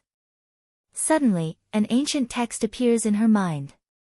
Lin Luoran knows that this is the so-called sword riding spell. Read it by yourself first. White Fairy says. Maybe she has consumed too much energy today, so she turns into a puff of smoke and disappears under the big round stone. Lin Luoran picks a dry grassland. She is afraid that the deers and horses that are not afraid of strangers and the jumping rabbits will run into them. Lin Luoran leaves a part of her spiritual mind as a warning, and the rest of her mind is immersed in the ancient text. Swords are weapons. Pure gold and divine wood can be used as materials, and the earth fire can cast them. This is a general outline about swords. In other words, it talks about the levels of flying swords in the world of cultivation, the common materials used to make flying swords, and some simple ways to refine weapons. A short paragraph of text after that talks about the sword riding spell and how to activate and control the magic circle engraved on the sword of bright snow. In comparison, the general outline not only opens the door for Lin Luoran, but also gives her a more systematic understanding of the art of refining weapons. This is the most valuable part. Lin Luoran is like surfing in the ocean. She is like a whale sucking in water, absorbing the knowledge crazily. She doesn't want to miss any bit of it. The general outline is more than 10,000 words, and it is written in classical Chinese. However, Lin Luoran engraves it in her mind after repeated reading. The power of White Fairy's finger directly injects the text into her mind. Although it is very convenient and fast, it is not Lin Luoran's effort.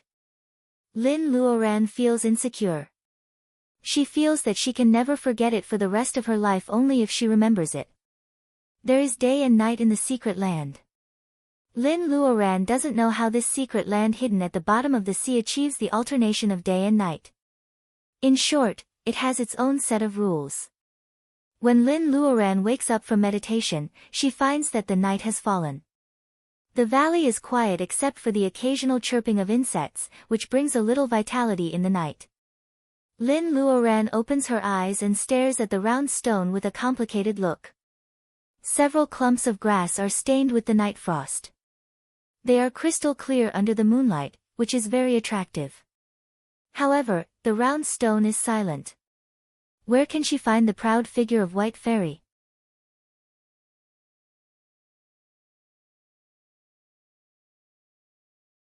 Chapter 99. To master the art of sword raining, the first step is to have a good rapport with the flying sword. To put it more mysteriously, the sword has its own spirit. If you communicate with it more often, you will have a tacit understanding with it. Whether it's flying on the sword or fighting with it, you will be partners. After a long time, you will be able to control the sword. If you want to master the sword, you must put a spiritual mind seed into the sword and communicate with it often. You must nourish the sword with your own Reiki. In this process, you must strengthen your spiritual mind and make it fit with your mind. To put it simply, you must be able to command the sword when you need it. Moreover, it was clearly stated in the general principles that the magical equipment used by cultivators could be divided into 9 grades according to their materials, power, attributes, and so on. Of course, comprehensive combat power had to be taken into account, but there was a very clear threshold. Below the 5th grade, all magic treasures were already fixed. Above the 5th grade, it was due to the techniques and materials used. Magic treasures were full of plasticity and had the same room for growth as their masters. There are many delicate magic circles engraved inside the sword of bright snow. White Fairy also says that it is cast from the cold iron under the 1,000-year-old glacier. White Fairy also says that it is a grade 5 magic weapon. Lin Luoran feels that something is wrong. White Fairy used to be a cultivator in the later stage of gathering vitality. She naturally doesn't care about grade 5 flying swords. Lin Luoran asks her why she pays so much attention to the sword. White Fairy snorts, as a flying sword, it is not good enough. However, it is a hairpin, so it is different. The body of the hairpin is cast from the cold iron of the glacier. The blue pearls are real tears of mermaids. Mermaids are the so-called mermaids. This hairpin is really luxurious. Even as a flying sword, Lin Luoran's personal ability is still very high. To put it bluntly, even during the reign of Emperor Wu of the Zhou dynasty, there was a 100% chance that a Qi refinement stage cultivator would be robbed on a dark and windy night with a 5th-grade flying sword in his hand. One could imagine how precious the sword of bright snow was. Therefore, when White Fairy says that this is Dan Feng's snow sword, Lin Luoran doesn't act like a rich person. She tells White Fairy that the other half of the bright sword is actually with her. According to White Fairy's disdain, Lin Luoran has already checked the universal sack given by Wen Guanjing. Lin Luoran is not unhappy about White Fairy's disdain about her wealth. Instead, Lin Luoran feels lucky that she didn't expose the secret of her space. No matter when, it's never wrong to hold back, right? Magic circles, on the other hand, bring Lin Luoran many surprises. For example, when she was testing the sword, Lin Luoran just needed to circulate Reiki around the small magic circle inside the blue pearl. The suppressed nature of the snow sword will be stimulated, and its color will become frosty and chilling. Lin Luoran waved her hand over the grassland. The poor grassland is frozen, and ice can be seen in the mud 3 feet under the ground. It is very powerful. Lin Luoran, who is in the level of training chi, may only be able to defeat such a powerful sword with 2 swords. Not only the enemy, but Lin Luoran's Reiki will also be drained. Lin Luoran's power can't be improved overnight. It's useless for Lin Luoran to be anxious. She has to take it easy. Fortunately, her priority now is to fly on the sword. The White Fairy is a good teacher. She is very careful when she is explaining. Lin Luoran also knows what to do, so she puts the tempting introduction aside and spends the whole night learning the sword-riding spell. During the day, the White Fairy explains it to her again. In the evening of the next day, Lin Luoran can actually control the sword to fly crookedly. Of course, only the snow sword can leave her hand and hover around Lin Luoran's head and body crookedly. There is still a long way to go before it can take Lin Luoran to fly. During this period, in order not to arouse suspicion, Lin Luoran only eats the compressed food in the universal sack given by Wen Guanjing.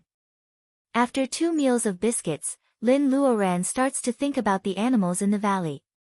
The deer and horses are so cute that they always rub against Lin Luoran. Compared with the fat rabbits jumping around, Lin Luoran can only say, "Amit ba," and beat the fat rabbits. A clean rabbit meat is hanging on a branch. Lin Luoran has always been envious of this scene in a martial arts movie since she was a child. Today, her dream finally comes true. There is nothing else in the universal sack, but there is a bag of salt. Lin Luoran has always suspected that the sword of bright snow has something to do with the White Fairy. How can she cut the rabbit meat with the flying sword in front of the White Fairy? Therefore, the spells of the 5 elements come in handy. Lin Luoran casts the spell, Cicada Wing, of the Gold series. It is as thin as a cicada's wing. It is a waste to cut the rabbit meat with salt, the firewood fire is very hot. Those silly deer and horses don't know that Lin Luoran, who looks elegant, has been thinking about them. They come to the fire to warm themselves up and show some curiosity about the fire. The rabbit skewered on the wooden stick is roasted by the firewood. Its surface is shiny and it is sizzling. The aroma is spreading everywhere. It is really wild game. Of course, the White Fairy doesn't want to eat it. In fact, as a primordial spirit, she can't eat it even if she wants to. Therefore, after expressing her embarrassment to the White Fairy, Lin Luoran starts to eat the rabbit meat without embarrassment. Although she only smears salt on the meat, it tastes delicious. The rabbit meat is fat but not greasy. It is the best rabbit meat Lin Luoran has ever eaten. Looking at Lin Luoran, who is concentrating on eating the rabbit meat, the White Fairy frowns. It seems that Lin Luoran has at least the Taoist root of gold and water.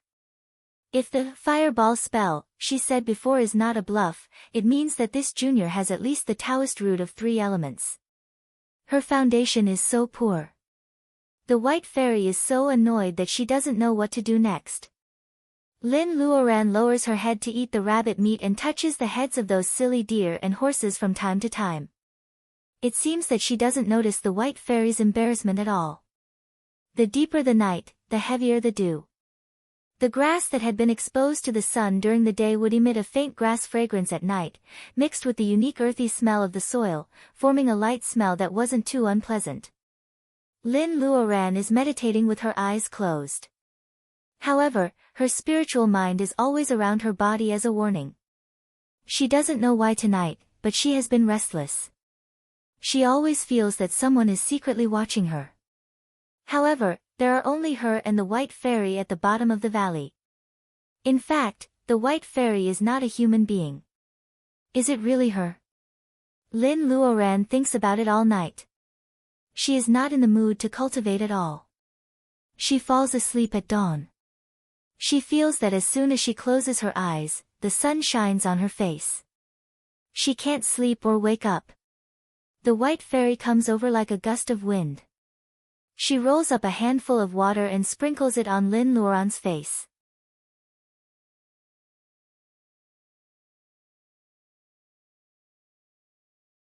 Chapter 100. The White Fairy wakes Lin up with a handful of water and tells her that she has to leave the valley today. Lin is so scared that she thinks something serious has happened. She wakes up immediately.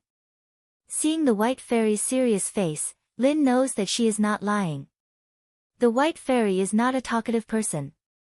Lin doesn't ask more questions. She eats something and starts to practice the sword riding spell. The white fairy doesn't hide anything from Lin. She is very careful when teaching Lin. She almost wants to fly to the sky instead of Lin. In the afternoon, Lin can finally fly. However, she falls more than 10 times on the way. Every part of her body hurts. The white fairy feels that the sun is about to set. There is nothing she can do about Lin's progress. She can only urge Lin to dig the big round stone. It is not difficult to dig the stone.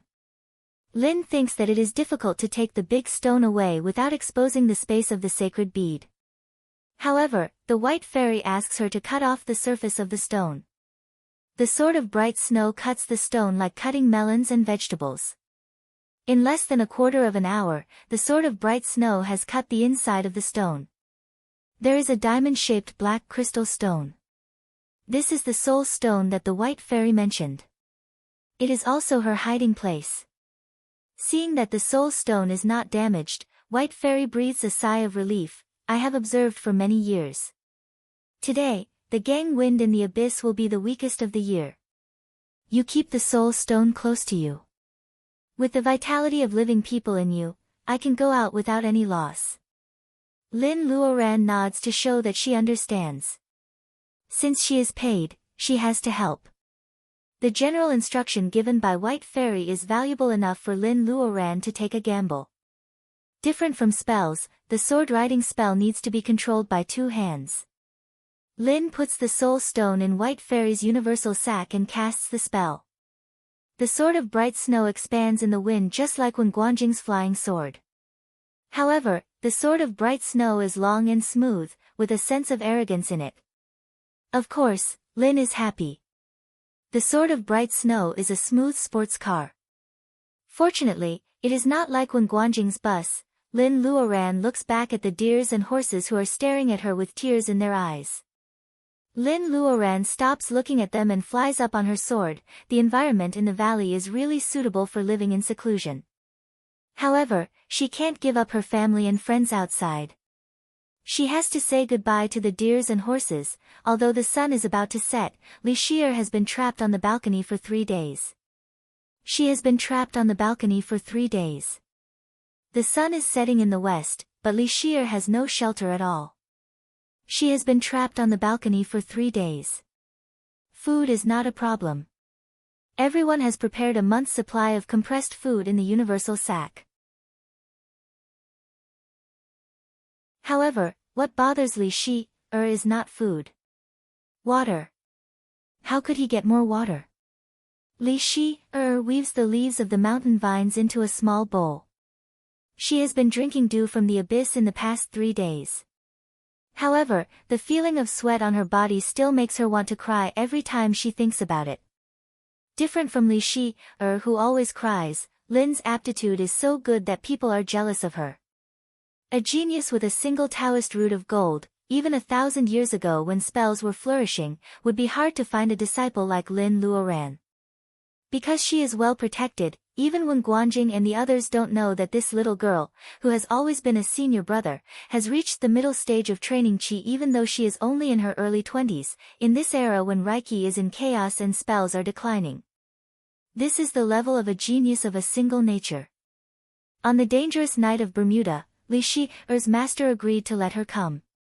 On the one hand, Li Shi'er wants her to find a chance to lay foundation. On the other hand, Li Shi'er hopes that she can grow up through the hardships. It is really shameful for a cultivator who doesn't even dare to kill a chicken. However, no matter how talented she is, Li Shi'er is just a little cultivator in the middle stage of training Qi.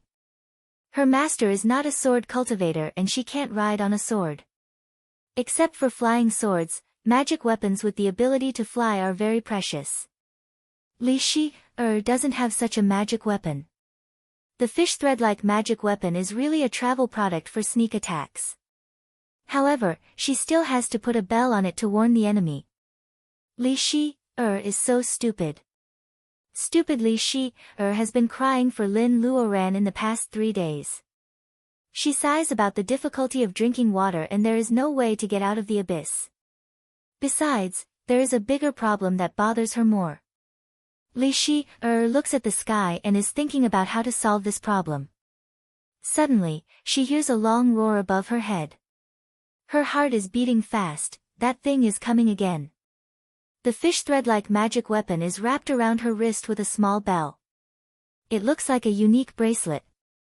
She shrinks to the cliff and looks up. A hawk with golden feathers and claws is hovering between the cliffs of the abyss. Seeing the prey it has been coveting for 2 days, the hawk swoops down at a fast speed. Li Shi has suffered a lot in the past 2 days. She naturally knows how powerful the golden hawk is. She has been gathering her strength for a long time. Seeing that the hawk is about to dive down, Li Shi casts a spell of Golden Blade spell. When the hawk is 20 feet away from Li Shi's head, Li Shi swings her right hand and a streak of golden light shoots out. The golden light hits the hawk's huge claw. Gold is the most powerful among the 5 elements and it is famous for its sharpness. However, when Li Shi's golden blade hits the hawk's huge claw, the hawk whines and flies up. However, there are only 2 shallow marks on its huge claw. The part of the hawk's claw near its flesh seems to be injured. A few drops of hawk blood drip down. Seeing that the hawk is injured, Li Shi is relieved. Without the help of magic figures, Li Shi can use such a fierce attack 5 times in a row in such a place with abundant reiki. After 2 days of fighting with the hawk, Li Shi knows that the hawk will not give up. The first hit with the golden blade makes Li Shi more confident that she can survive the hawk's attack. The golden hawk flies between the cliffs of the abyss for a while. The wound on its claw is really painful. However, the creature on the cliff makes it drool. The hawk struggles for a while and starts to dive again. Li Shi has been ready for the second attack. Seeing the golden hawk flying towards her, she uses the golden blade spell again. This time, the blade hits the wings of the golden hawk. Different from the claws, the golden light hits the feathers. However, it is like a drop of water sliding through the grease. The golden light is dodged. Li Shi is shocked and her hands become flustered. When the golden hawk swoops down again, Li Shi loses the accuracy of her golden blade spell and misses the target twice. The golden hawk finally realizes that Li Shi is just a paper tiger. With a long howl, it flies higher into the sky. Li Shi sticks out her tongue and thinks that this is the end of the day. However, a strong wind blows. Li Shi raises her head and sees the shadow of the hawk swooping down. The 2 huge golden claws are infinitely enlarged. This time, the attack is fast and fierce. Li Shi is so scared that she even forgets that she can use the golden blade spell. She doesn't even know that she can use the fishing line magic weapon to defend herself. She is so scared that she closes her eyes and cries, "Is it going to die like this?" Li Shi is terrified. She thinks of her master, her parents, and all the people in the special squad. She misses Brother Wen and Sister Lin, who fell into the abyss to save her. If Sister Lin is here, it will be easy for her to deal with this little eagle, right? The more she thinks about it, the sadder she feels. After crying for a while, she is so tired that she doesn't realize that the scene where she is eaten by the hawk doesn't happen. Forget it. It's better to jump into the abyss and find Sister Lin. It's better than being eaten by the hawk. Li Shi opens her eyes and wants to jump off the cliff. However, she sees that Sister Lin, whom she thought was dead, is standing on a blue flying sword. Her skirt is fluttering in the wind. Sister Lin is using a water rope to trap the hawk. How majestic! Sister Lin. Li Shi throws herself on the platform. This time, she really cries with joy. Lin Luoran increases the output of Reiki to increase the binding power of the water rope. Seeing that Li Shi-er finally comes to herself, she nods to her.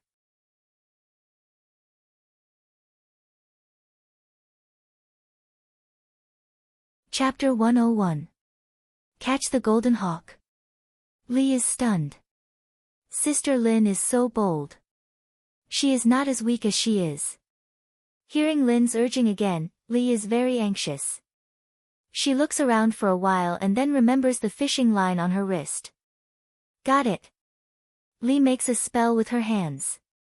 The fishing line is watered by Reiki and flies up from her wrist. Li shouts, "Go," and the fishing line rushes to the hawk. The hawk's attention is attracted by Lin, so it has no time to deal with Li's sneak attack.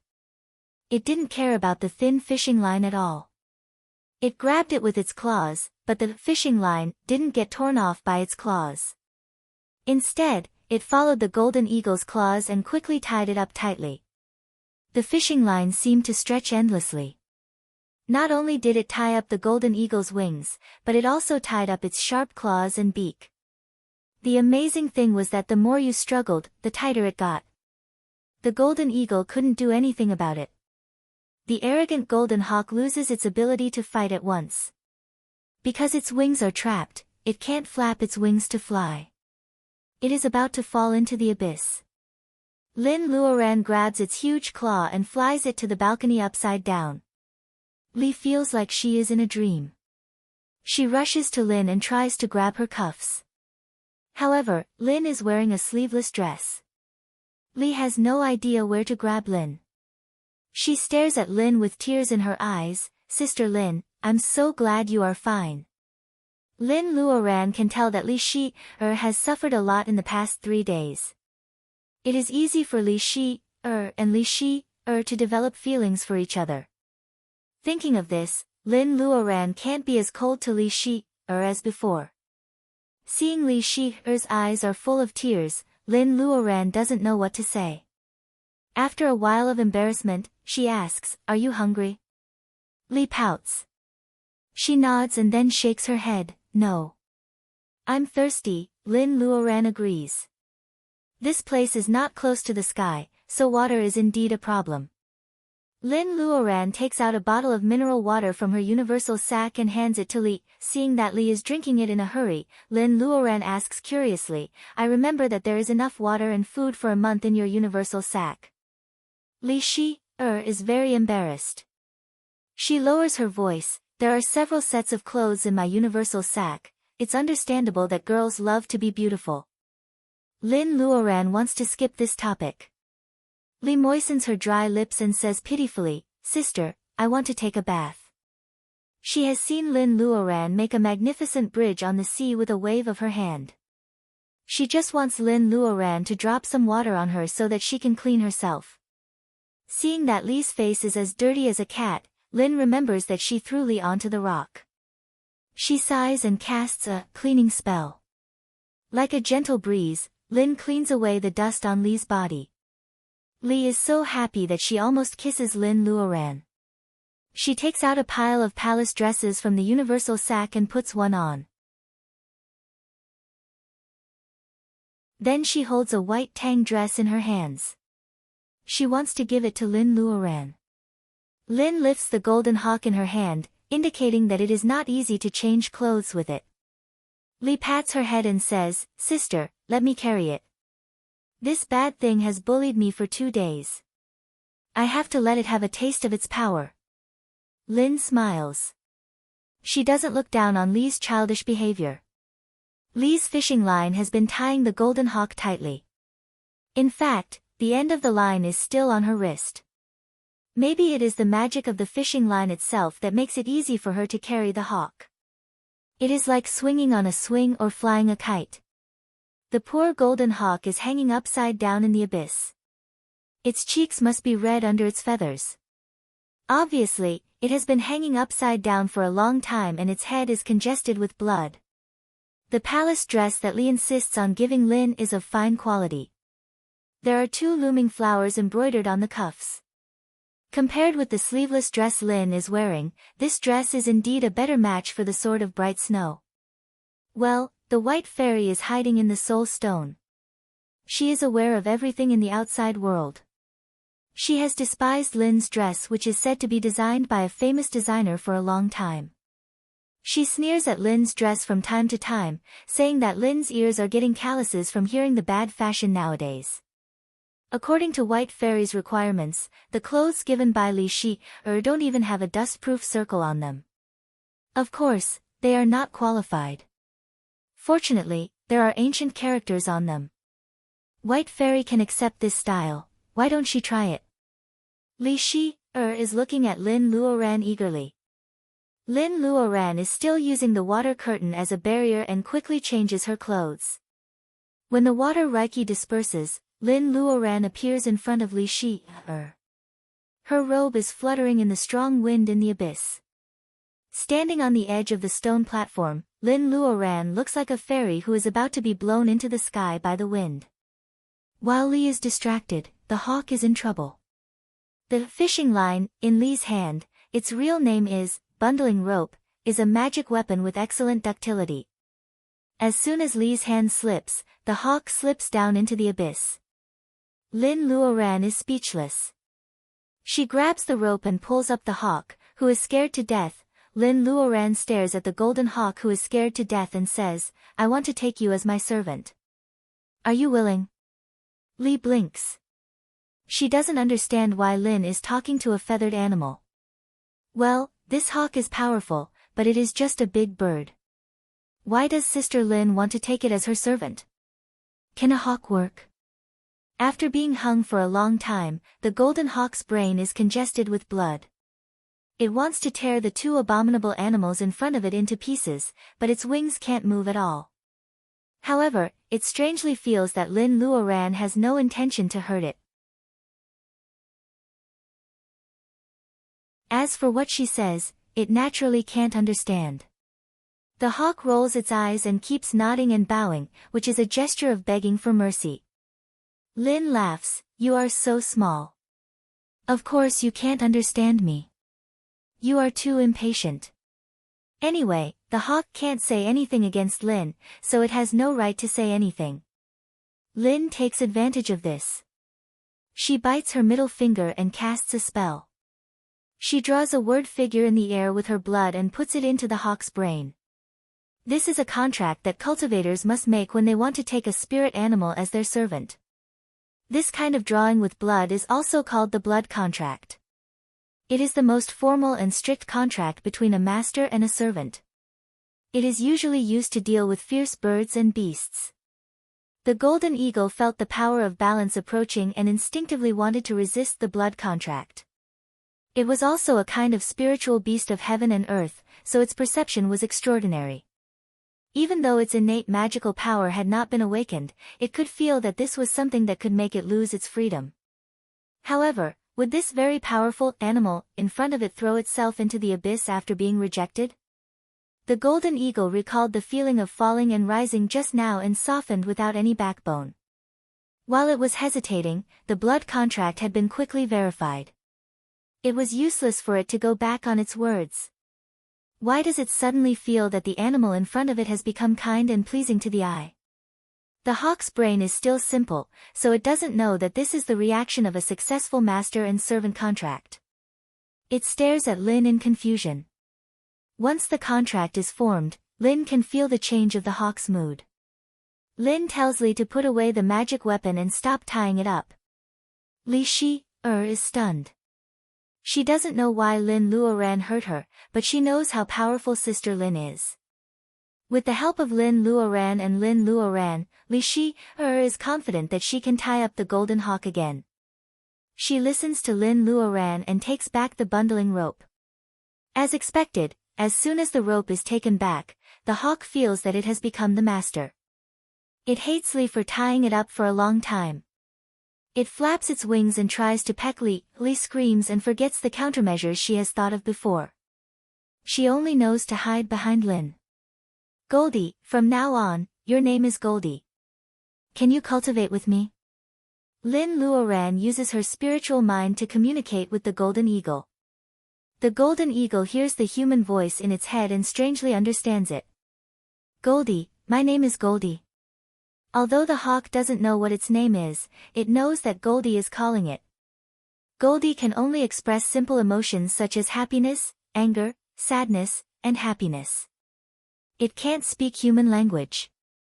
Facing Lin's intimacy, it takes a step forward and tries to rub against Lin. However, Lee is so scared that she almost falls into the abyss. What? Senior sister, it really can understand your words. Seeing that the hawk is not as fierce as she imagined, Lee is surprised. However, she still hides behind Lin and doesn't dare to get close to the hawk. Lin smiles. Goldie is not only obedient, but also we need it to get out of here. You're tuning in to the Blissful Bookshelf YouTube channel. We're so grateful for your support, and don't forget to subscribe to join us on this incredible journey through captivating stories. Your generosity through donations truly makes a world of difference, as it's the primary source of revenue that allows me to expand and enhance this channel for you.